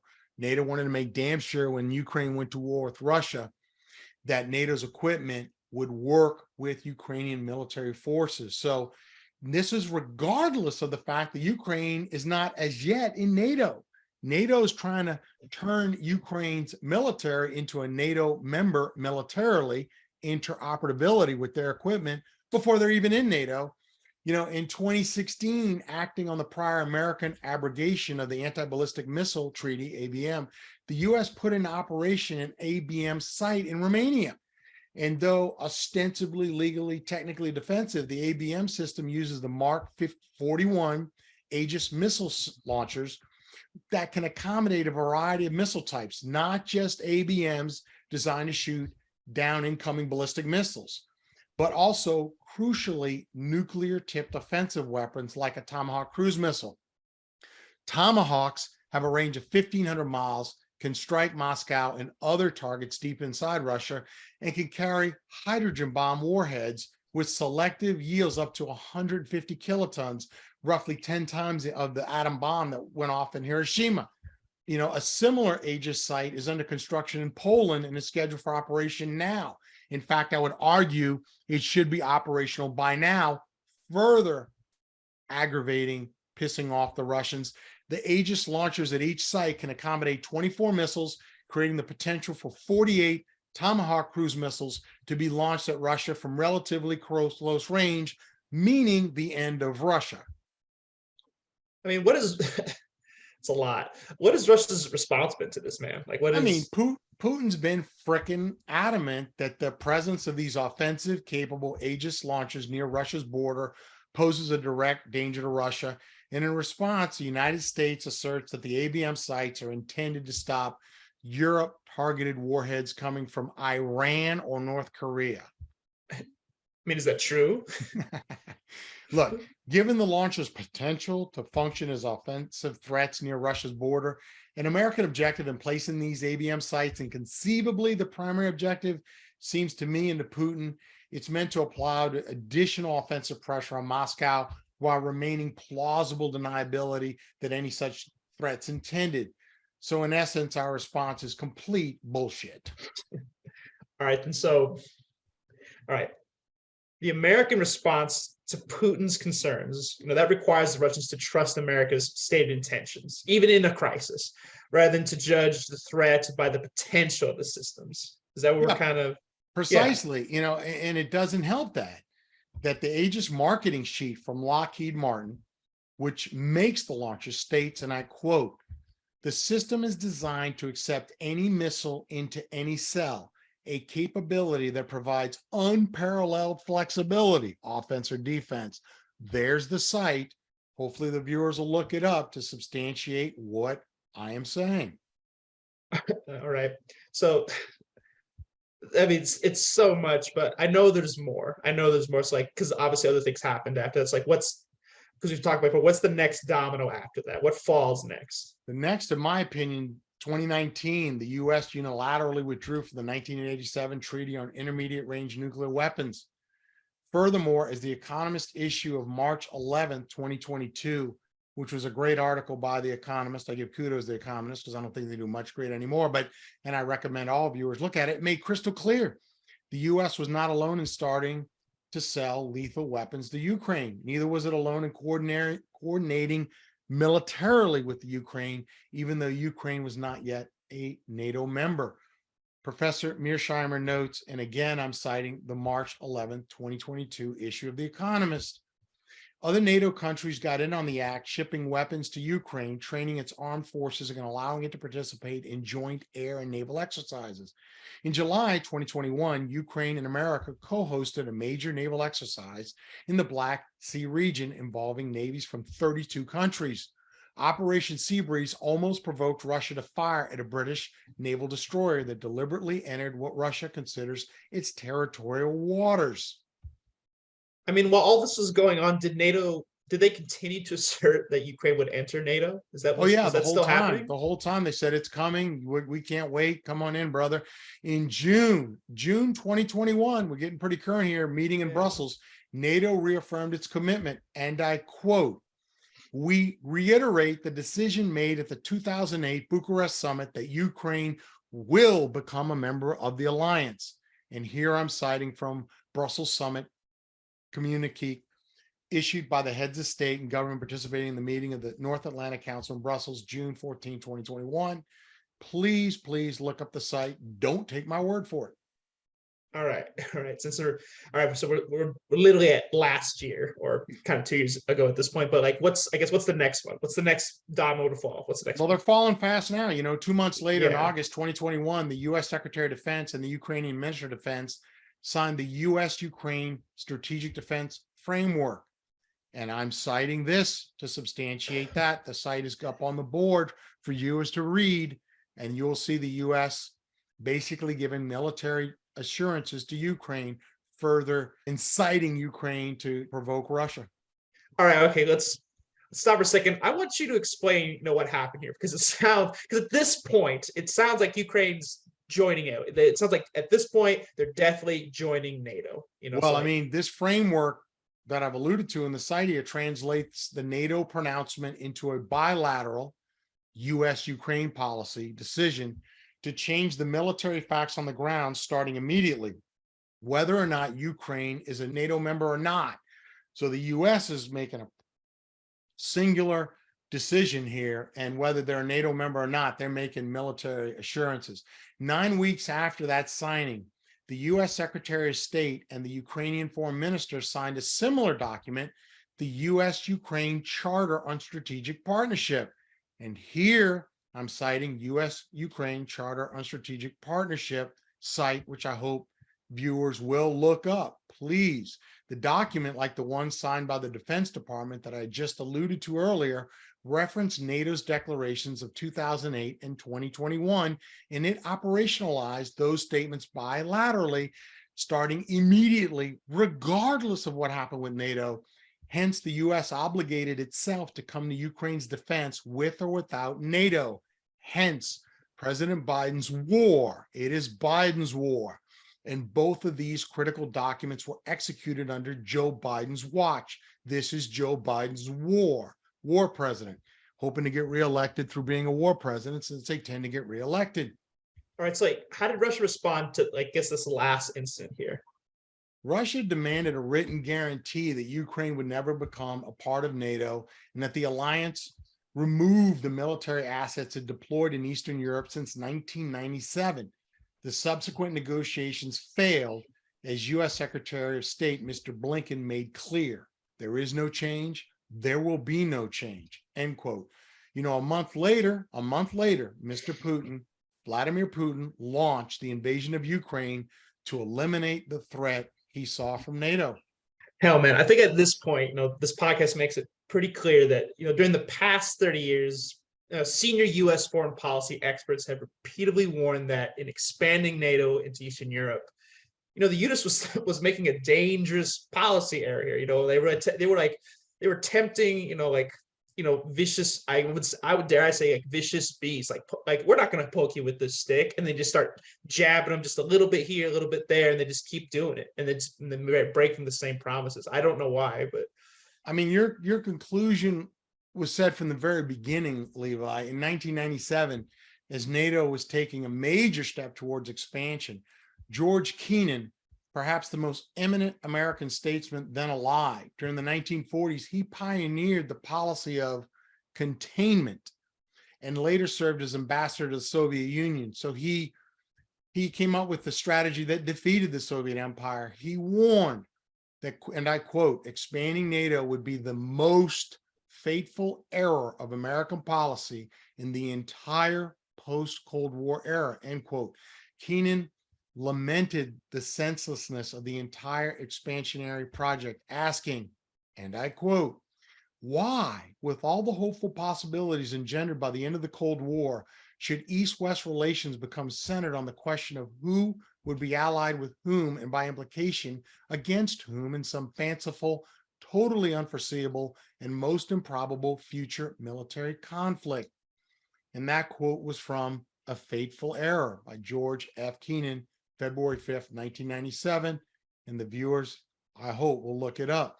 Furthermore, a year later, in an interview with Thomas Friedman, the 94-year-old statesman Kennan responded to the Senate's ratification of NATO expansion.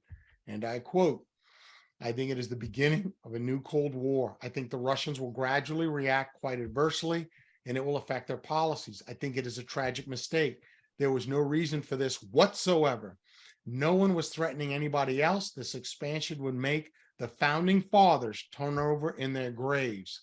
And that quote is from Foreign Affairs, now a word from X. And the site is up there for our viewers to look at. I'm just a little pissed. Just a little pissed. So now I gotta think that our leaders, and the military industrial complex, they see Russia as a mortal enemy, whether communist or not, and given what you just stated, it's a lot. It's really a lot to like take in. Keenan, yet again, you're on page with Keenan. He alluded to that issue as well. He addressed it. He said, and I quote, "Don't people understand? Our differences in the Cold War were with the Soviet communist regime. And now we're turning our backs on the very people who mounted the greatest bloodless revolution in history to remove the Soviet regime," end quote. Remember, Levi, the Russian people ended the Soviet Empire. Now, granted, it wouldn't happen without Reagan, the Pope, and Thatcher, but they did surrender without violence. They did essentially overthrow their own government. They did dismember the Soviet Republic. They did say, hey, we want to be like you. Help us the way you helped Japan. Help us the way you helped Germany after World War II. Help. And instead, we gutted them in the 90s for resources, led to the collapse of the Russian economy, where they defaulted on loans in 1998. And Vladimir Putin comes from that. And Keenan noted all this at the time. So everyone is culpable. Yeah, it seems like that insight just wasn't really good enough for like our nation's leaders, which is a little, it's a little upsetting to hear. It wasn't just Keenan, though, to be fair. Some did, many actually, there were, Levi, some prominent hawks who argued against expansion. Robert McNamara, ex-Secretary of Defense, who planned and implemented the massive bombing campaigns of the Vietnam War. He was against NATO expansion. Paul Nietzsche, Secretary of the Navy and Defense, who opposed Keenan's policy of static containment. He thought it was too wimpy. He was against NATO expansion. The crusading anti-communist Harvard academic, Richard Pipes, who I like a lot, and who headed a team organized by the CIA to analyze the strategic capabilities and goals of the Soviet Union, against NATO expansion.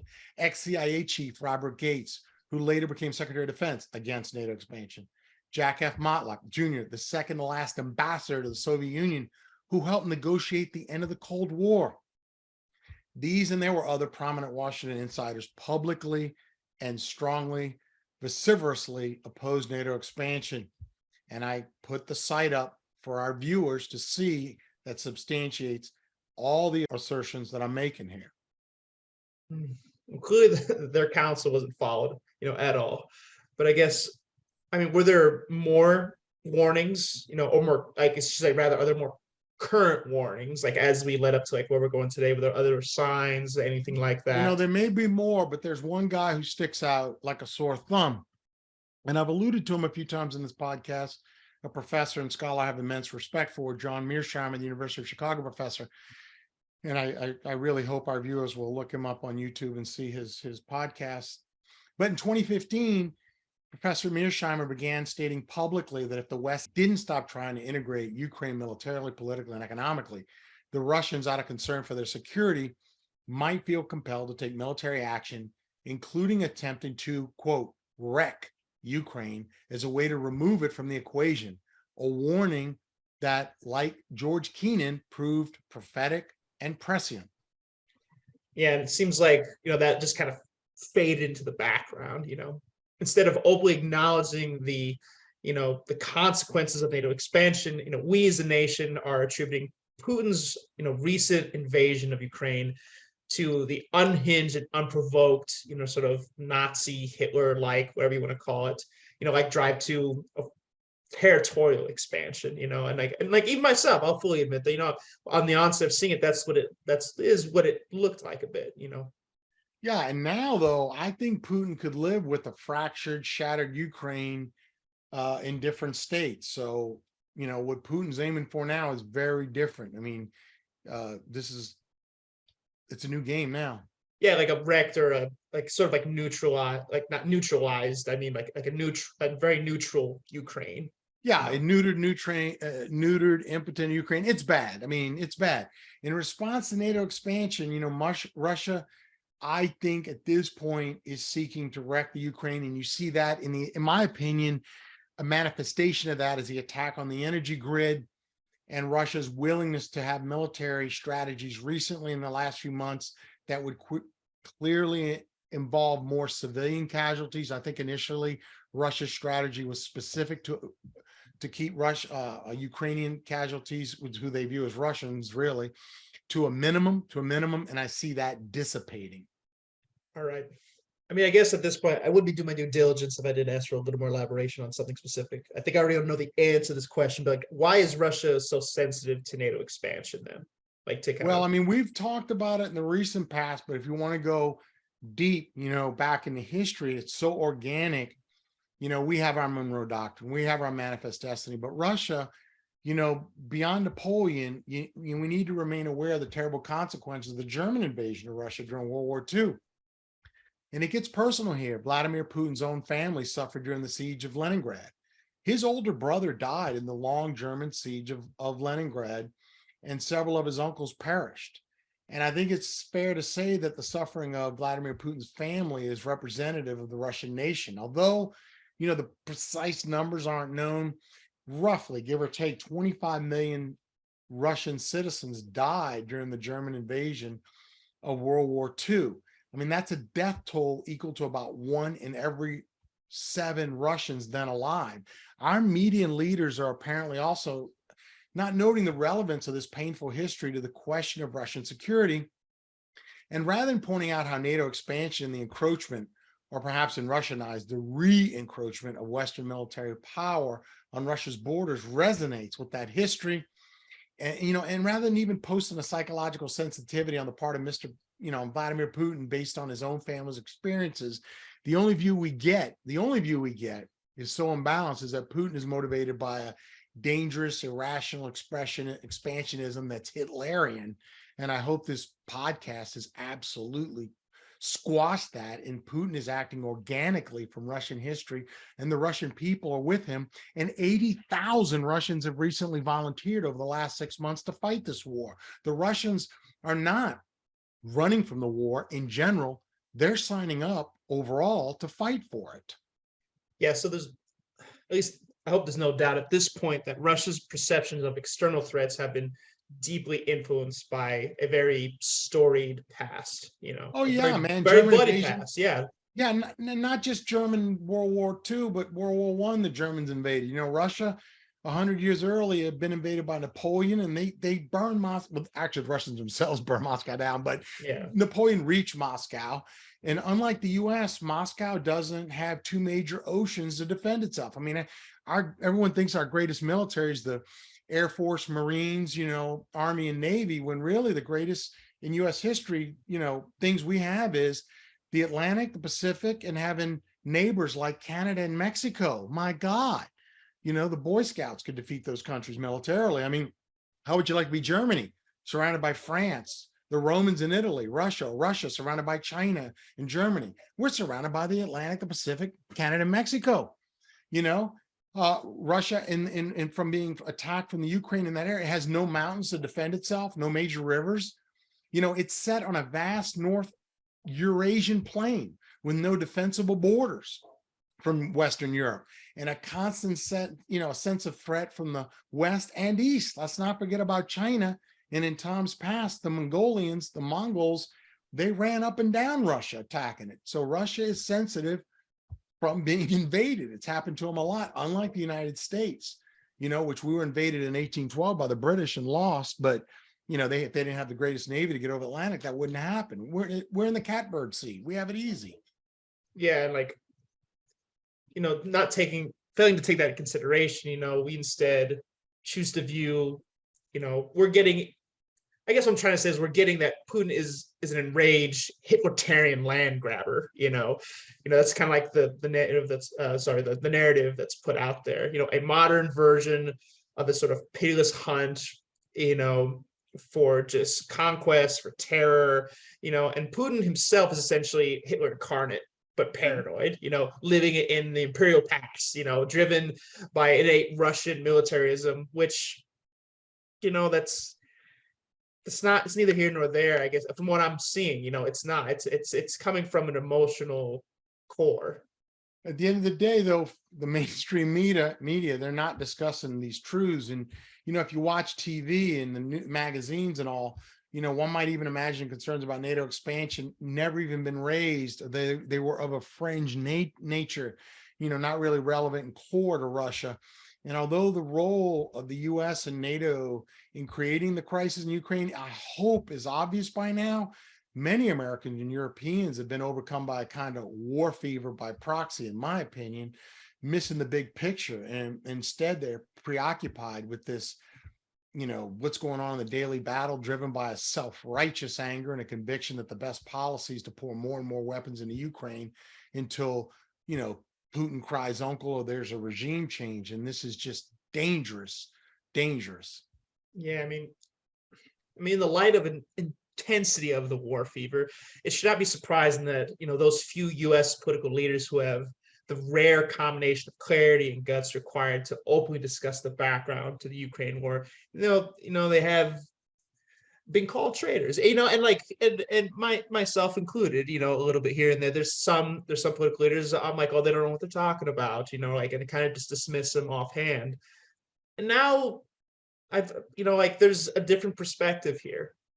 I mean, I think, Ron Paul's pretty good. There are some patriots around that refusing to play the tribal game of my country can do no wrong. They recognize the uncomfortable historical truths, facts that we've alluded to. They're trying to avoid the same mistakes.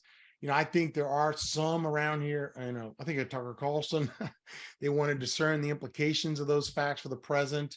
They want to reduce the chances of an apocalyptic nuclear confrontation between Russia and the West. But these voices, John Mearsheimer, I've alluded to many times in this podcast, they are, Colonel McGregor, they are few and far between. There's not enough.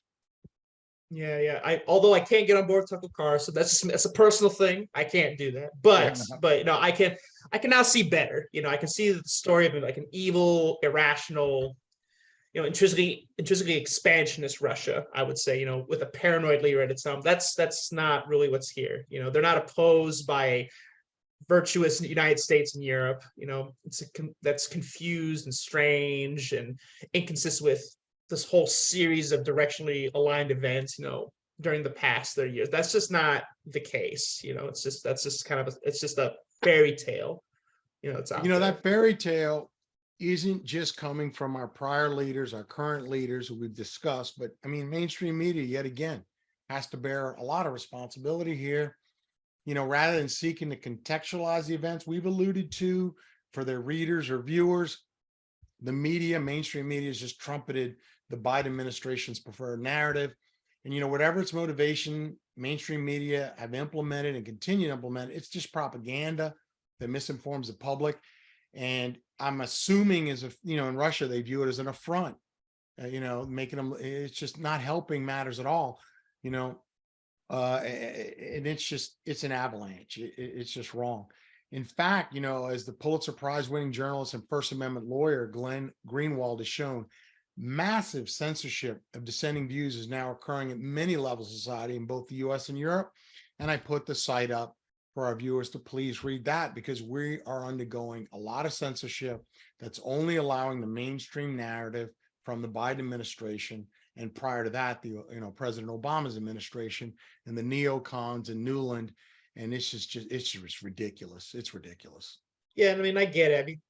It's difficult because I'm an emotional man. I am. I'm very moved, very much swayed by, an altruistic tale or human suffering. It's Yes. very difficult to look at, horrific images on screen, coming out of Ukraine, and just feeling like revulsion, anger, people dying, so coming to blind emotion and then just embracing, the narrative that's pushed forward, this dominant Western narrative.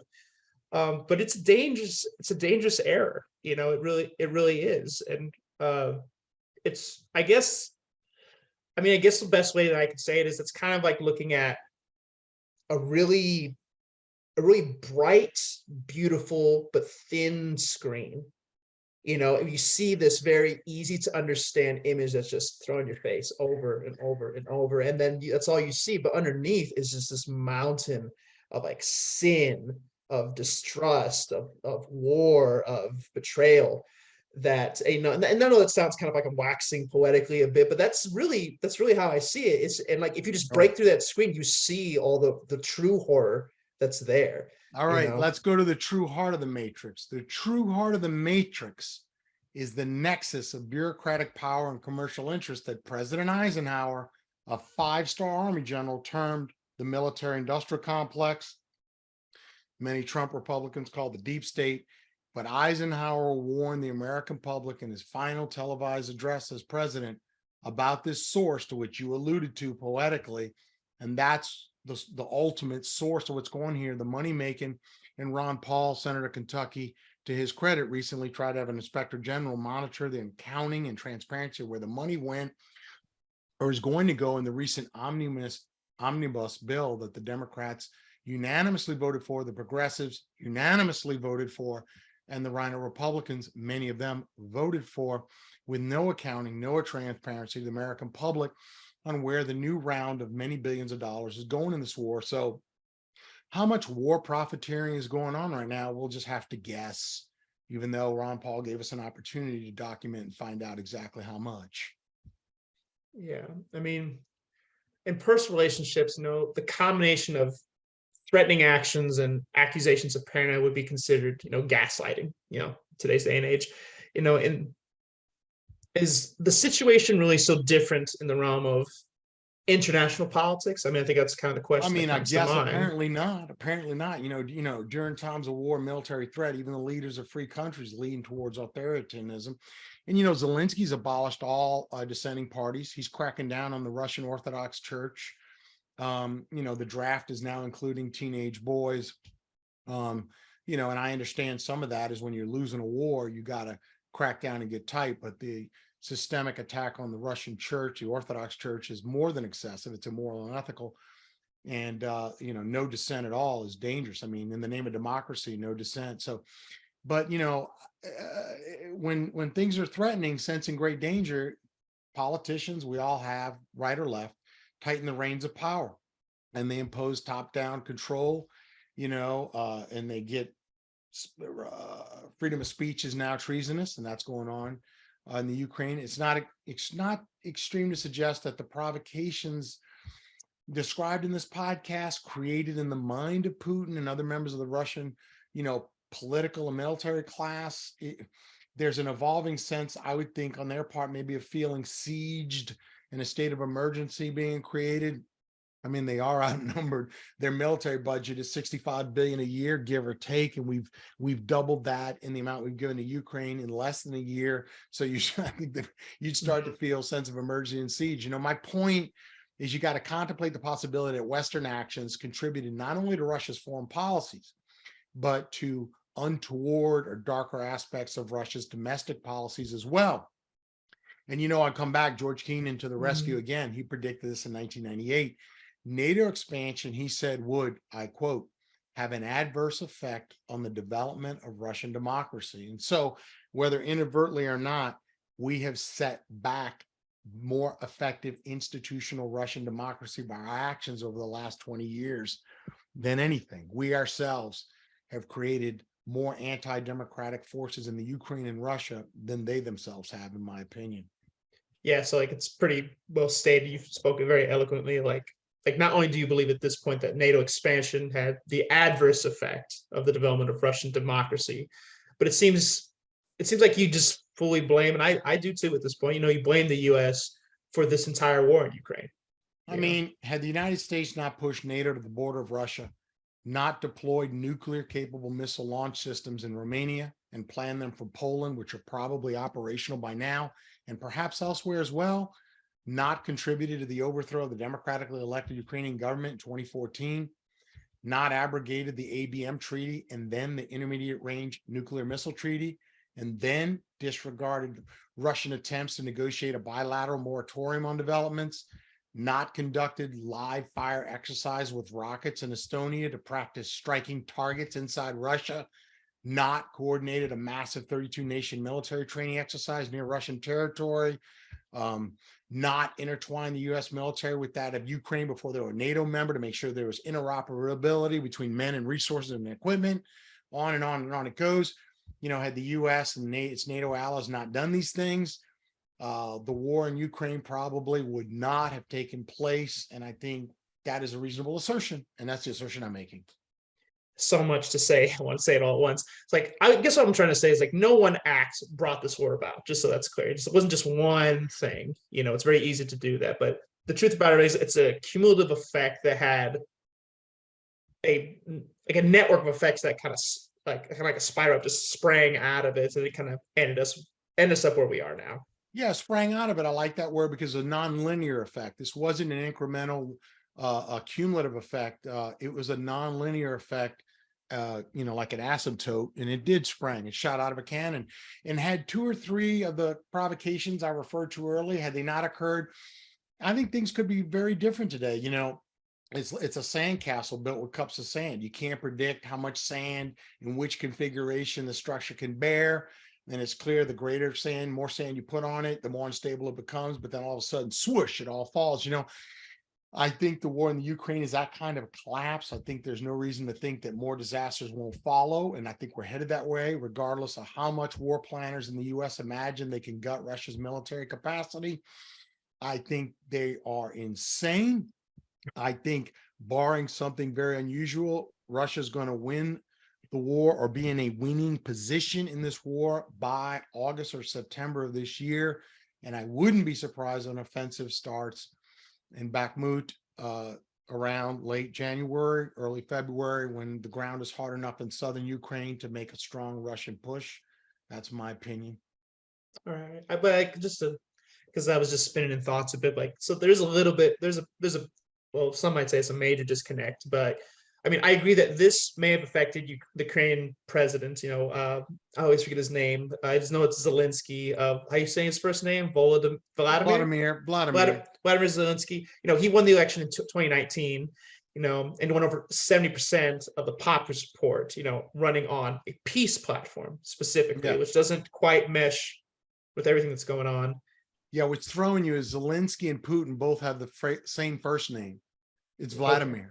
So it's kind of weird that the two men who hate each other, they have the first name, they have the same first name, just so your confusion is justified. But more to the point, even with war looming, Zelensky, he wouldn't compromise for the sake of peace. On February 19, 5 days before Russia invades, Zelensky, met in Munich with German Chancellor Olaf Scholz. And according to the Wall Street Journal, Scholz proposed to broker a peace deal. He told Mr. Zelensky that Ukraine should renounce its NATO aspirations and declare neutrality as part of a wider European security deal between the West and Russia. The pact would be signed by Putin and Biden, who would jointly guarantee Ukraine's security. Mr. Zelensky told Putin couldn't be trusted to uphold such an agreement and that most Ukrainians wanted to join NATO. His answer left German officials worried that the chances of peace were fading. And we have the site, it's up for viewers. I put it up while I was saying that. That is from Vladimir Putin's 20-year march to war in Ukraine and how the West mishandled it. I mean, it's just pretty astounding. Just really taking it all in. Like, this cuts directly against what we've been repeatedly told, time and time again. They came to us and saying, look at this terrible thing, and it is terrible. I hope that's come across at this point, that this is a terrible situation. Ukraine is in a very, very precarious position, but it's not the whole truth. If any of it is true, there's not much truth that's actually there on the surface level.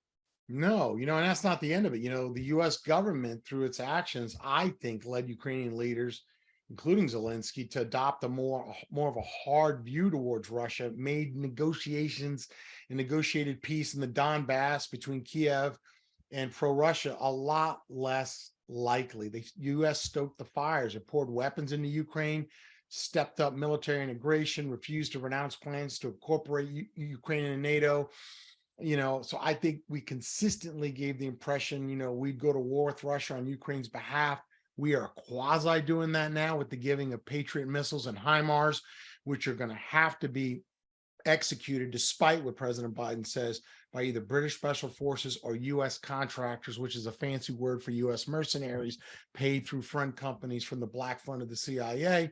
So basically, we're entering the war. It's now becoming a hot war between the United States and Russia, which obviously could lead to a nuclear war quite quickly. Yeah. So, like, at the end of the day, it seems Zelensky could have made peace with Russia by speaking just 5 words: Ukraine will not join NATO. You Yes. know, then if Putin was, I guess, bluffing about the decisive importance of NATO expansion, call his bluff. Mhm. Instead we had this this this catastrophe, man. We had Yeah. this huge war that just kind of like came out of it I mean, like you unnecessarily. said, if he would have said Ukraine will not join NATO, you call Putin's bluff. If he invades at that point, the whole world's against him, the whole world. And if he doesn't invade, problem solved. Problem solved. Instead, Yeah. you've got this frivolous, dangerous approach by the US to the fate of the Ukraine. And worst of all, the fate of the people, which you've alluded to as a horrible humanitarian nightmare, which we largely created, we being the West, and I mean, Zelensky, an alleged advocate of peace who had a strong electoral mandate for negotiating an end to the Donbass conflict, instead dug his heels in and took a gamble on war.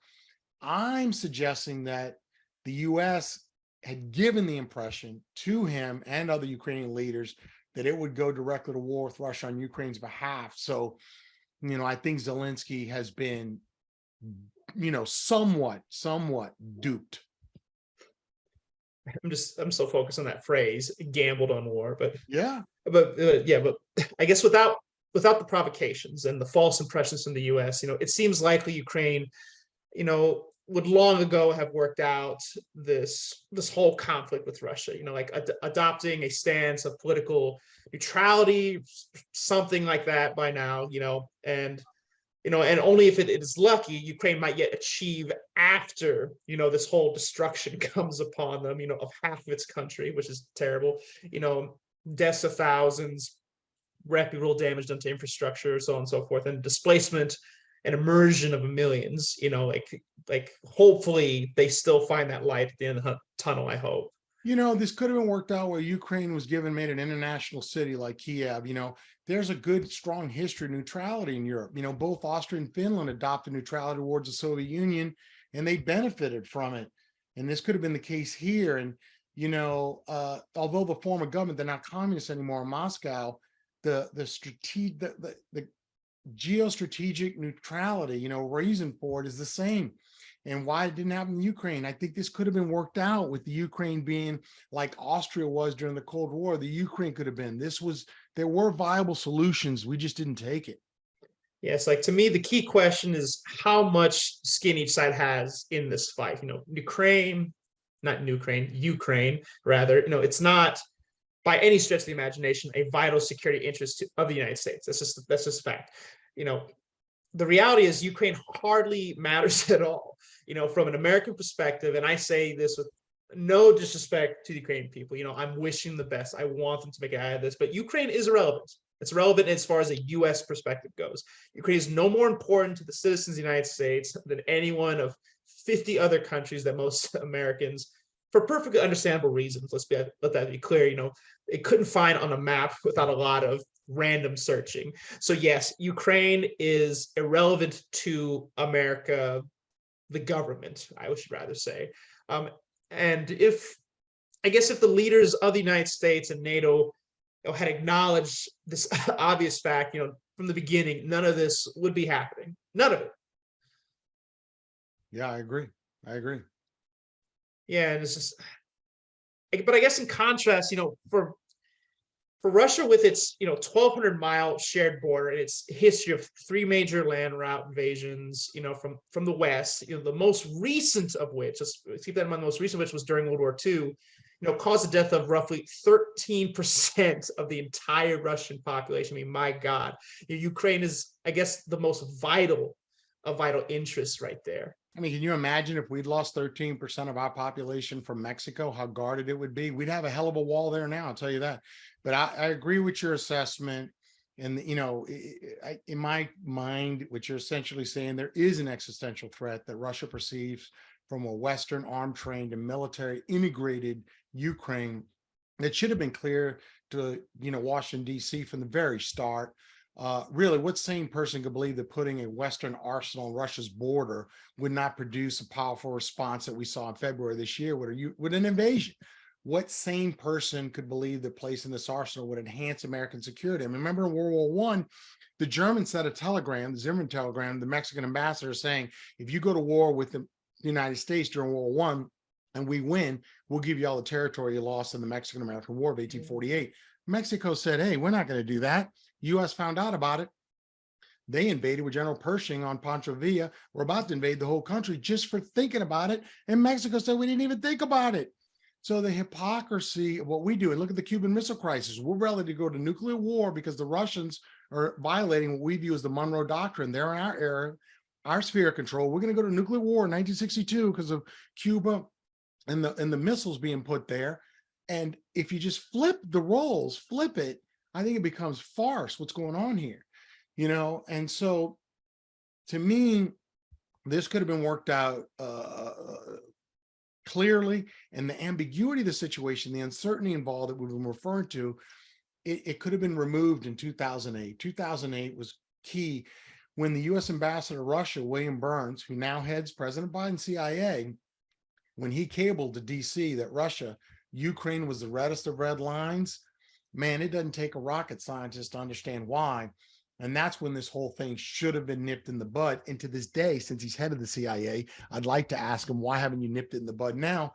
But this transparent reality, for some reason, seems opaque to these neocons, military industrial complex, deep state, money-loving military contracts to many people in the U.S. Department of State, the U.S. Department of Defense, NATO, media, and, you know, our current president, the point man of the Ukraine since the Obama administration, President Joe Biden. Yeah, so, all right, so just trying to lead it all out of me. All right, so core heads prevail here, so let's stay on track. So, like, where does this leave the citizens of the United States and its European allies? Where does that leave us? In a real bad spot, you know, putting the entire world at risk of nuclear war. And yet it's one thing, it could, you know, this could only have been arrived at through a level of American government stupidity and blindness, and also amongst the leaders of Europe, a level of deference and cowardice. I mean, Europe's basically a vassal of the United States, which we didn't mind when we're fighting the communists, the Soviet Empire, but not now. The Soviet Empire doesn't exist. It's inconceivable that Europe's rolled over and our government's been this daft. You know, what American citizens most need to know about the war is that your lives are in danger. Know that Putin has been on record that he does not contemplate a world without Russia. Therefore, an existential threat to Russia can be met with nuclear war. And if the American intent is to destroy Russia, then the American intent will be self-destruction in a nuclear war. The United States, under the Biden administration, is facing an existential threat of its own making greater than the Cuban Missile Crisis. And the escape from this threat is in front of everybody's nose. Cut an artful deal with Vladimir Putin and the Russians. We need someone who's good at making deals. Cut a deal, negotiate.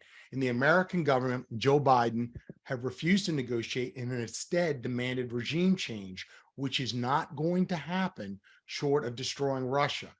That's where we're at. Well, I mean, at the very end of this, I know it was a heavy topic.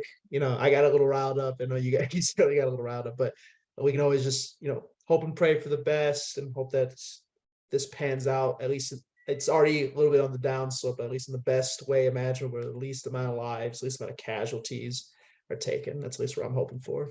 Right now, I think we're on the highway to hell, and you heard it here on Amir Phillips, American Pragmatist. Thank you for listening. I tried to outline in this podcast how circumstances surrounding the current conflict in Ukraine are actually much deeper than what is apparent in many mainstream Western sources. The more accurate narrative is how the West is leading Ukraine down a path where it will get wrecked by Russia. For almost 200 years, starting with the framing of the Monroe Doctrine in 1823, the United States has asserted security claims over virtually the entire Western Hemisphere. It could do this because of its naval power and has asserted this doctrine many times. Any foreign power that places military forces near the United States territory knows damn well it's crossing a red line and does so at its own peril. U.S. policy thus embodies a conviction that where a political opponent places its forces, it's crucially important. In fact, this conviction is the cornerstone of American foreign and military policy, and its violation is considered reason for war. Yet when it comes to Russia, the United States and its NATO allies have acted for decades in disregard of the very same principle. They have progressively advanced the placement of their military forces toward Russia, even up to its borders, as now is the case in Ukraine. They have done this with inadequate attention to, and sometimes blith disregard for how Russian leaders might perceive this advance. Had Russia taken equivalent actions with respect to U.S. territory, say, God forbid, placing its military forces in Canada or Mexico, Washington would have gone to war and justified that war as a defensive response to the military encroachment of foreign power. Let's not forget the Zimmerman telegram in World War I, where Germany sent a telegram to Mexico's ambassador, and Mexico didn't even contemplate declaring war on the United States during World War I to get back its territory that it lost in the American-Mexican War, and yet still General Pershing essentially invaded and attacked Mexico for even considering it, which they may not have even have done. So this has gone on before, and I quote the Zimmerman telegram. You can look it up on the internet, 1916 World War I. So when viewed through this lens of history, Russia's invasion of Ukraine is seen not, or should not be seen, as the unbridled expansionism of a malevolent Russian leader, but as a violent and destructive reaction to misguided Western policies. An attempt to reestablish a zone around Russia's western border that is free of offensive threats from the United States and its allies seems to be what the Russians are after. And the US would do the same if the shoe was on the other foot.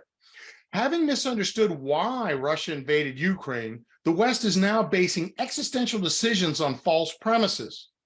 In doing so, it is deepening the crisis and maybe sleepwalking us toward nuclear war.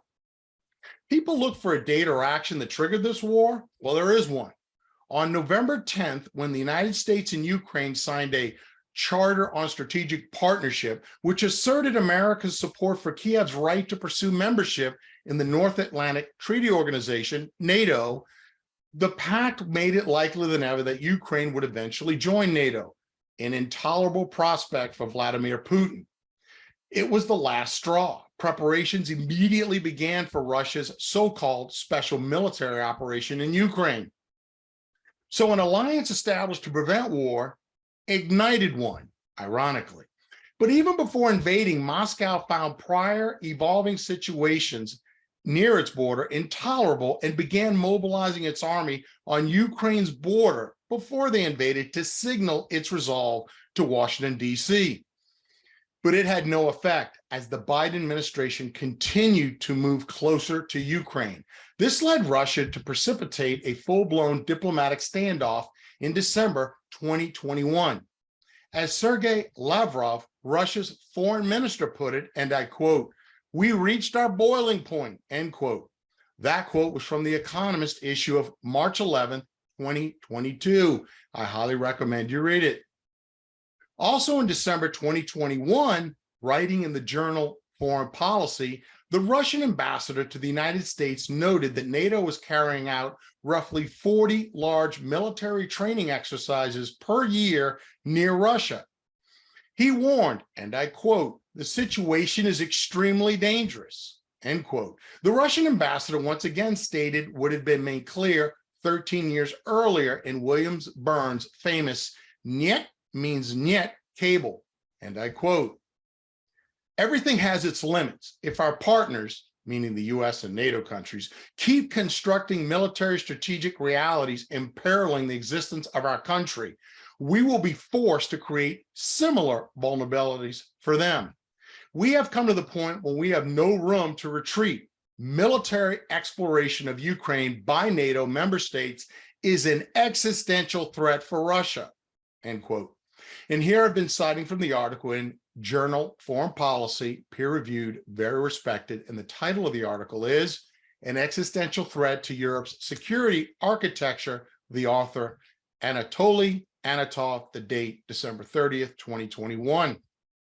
And so we can see incrementally, in steps small and large, the West has disregarded Russia's reasonable security concerns, considering them largely irrelevant. thereby stoking Russian concerns about encirclement and invasion. At the same time, the United States and its European allies have implied that a rational actor would be assuaged by the West's statements of benign intention, that the weapons, training, and interoperability exercises between Ukraine and NATO, no matter how provocative, powerful, or close to Russia's borders, are purely defensive and not to be feared by Russia. In many instances, Western leaders, especially from the United States, have actively disrespected Mr. Putin, sometimes insulting him to his face. He's crazy, he's Hitler, he's Satan, he's insane, et cetera, et cetera. These provocations that the United States and its allies have directed at Russia are policy blunders so serious that had the situation been reversed, U.S. leaders would long ago have risked nuclear war with Russia. You heard it here on Emir Phillips, American Pragmatist.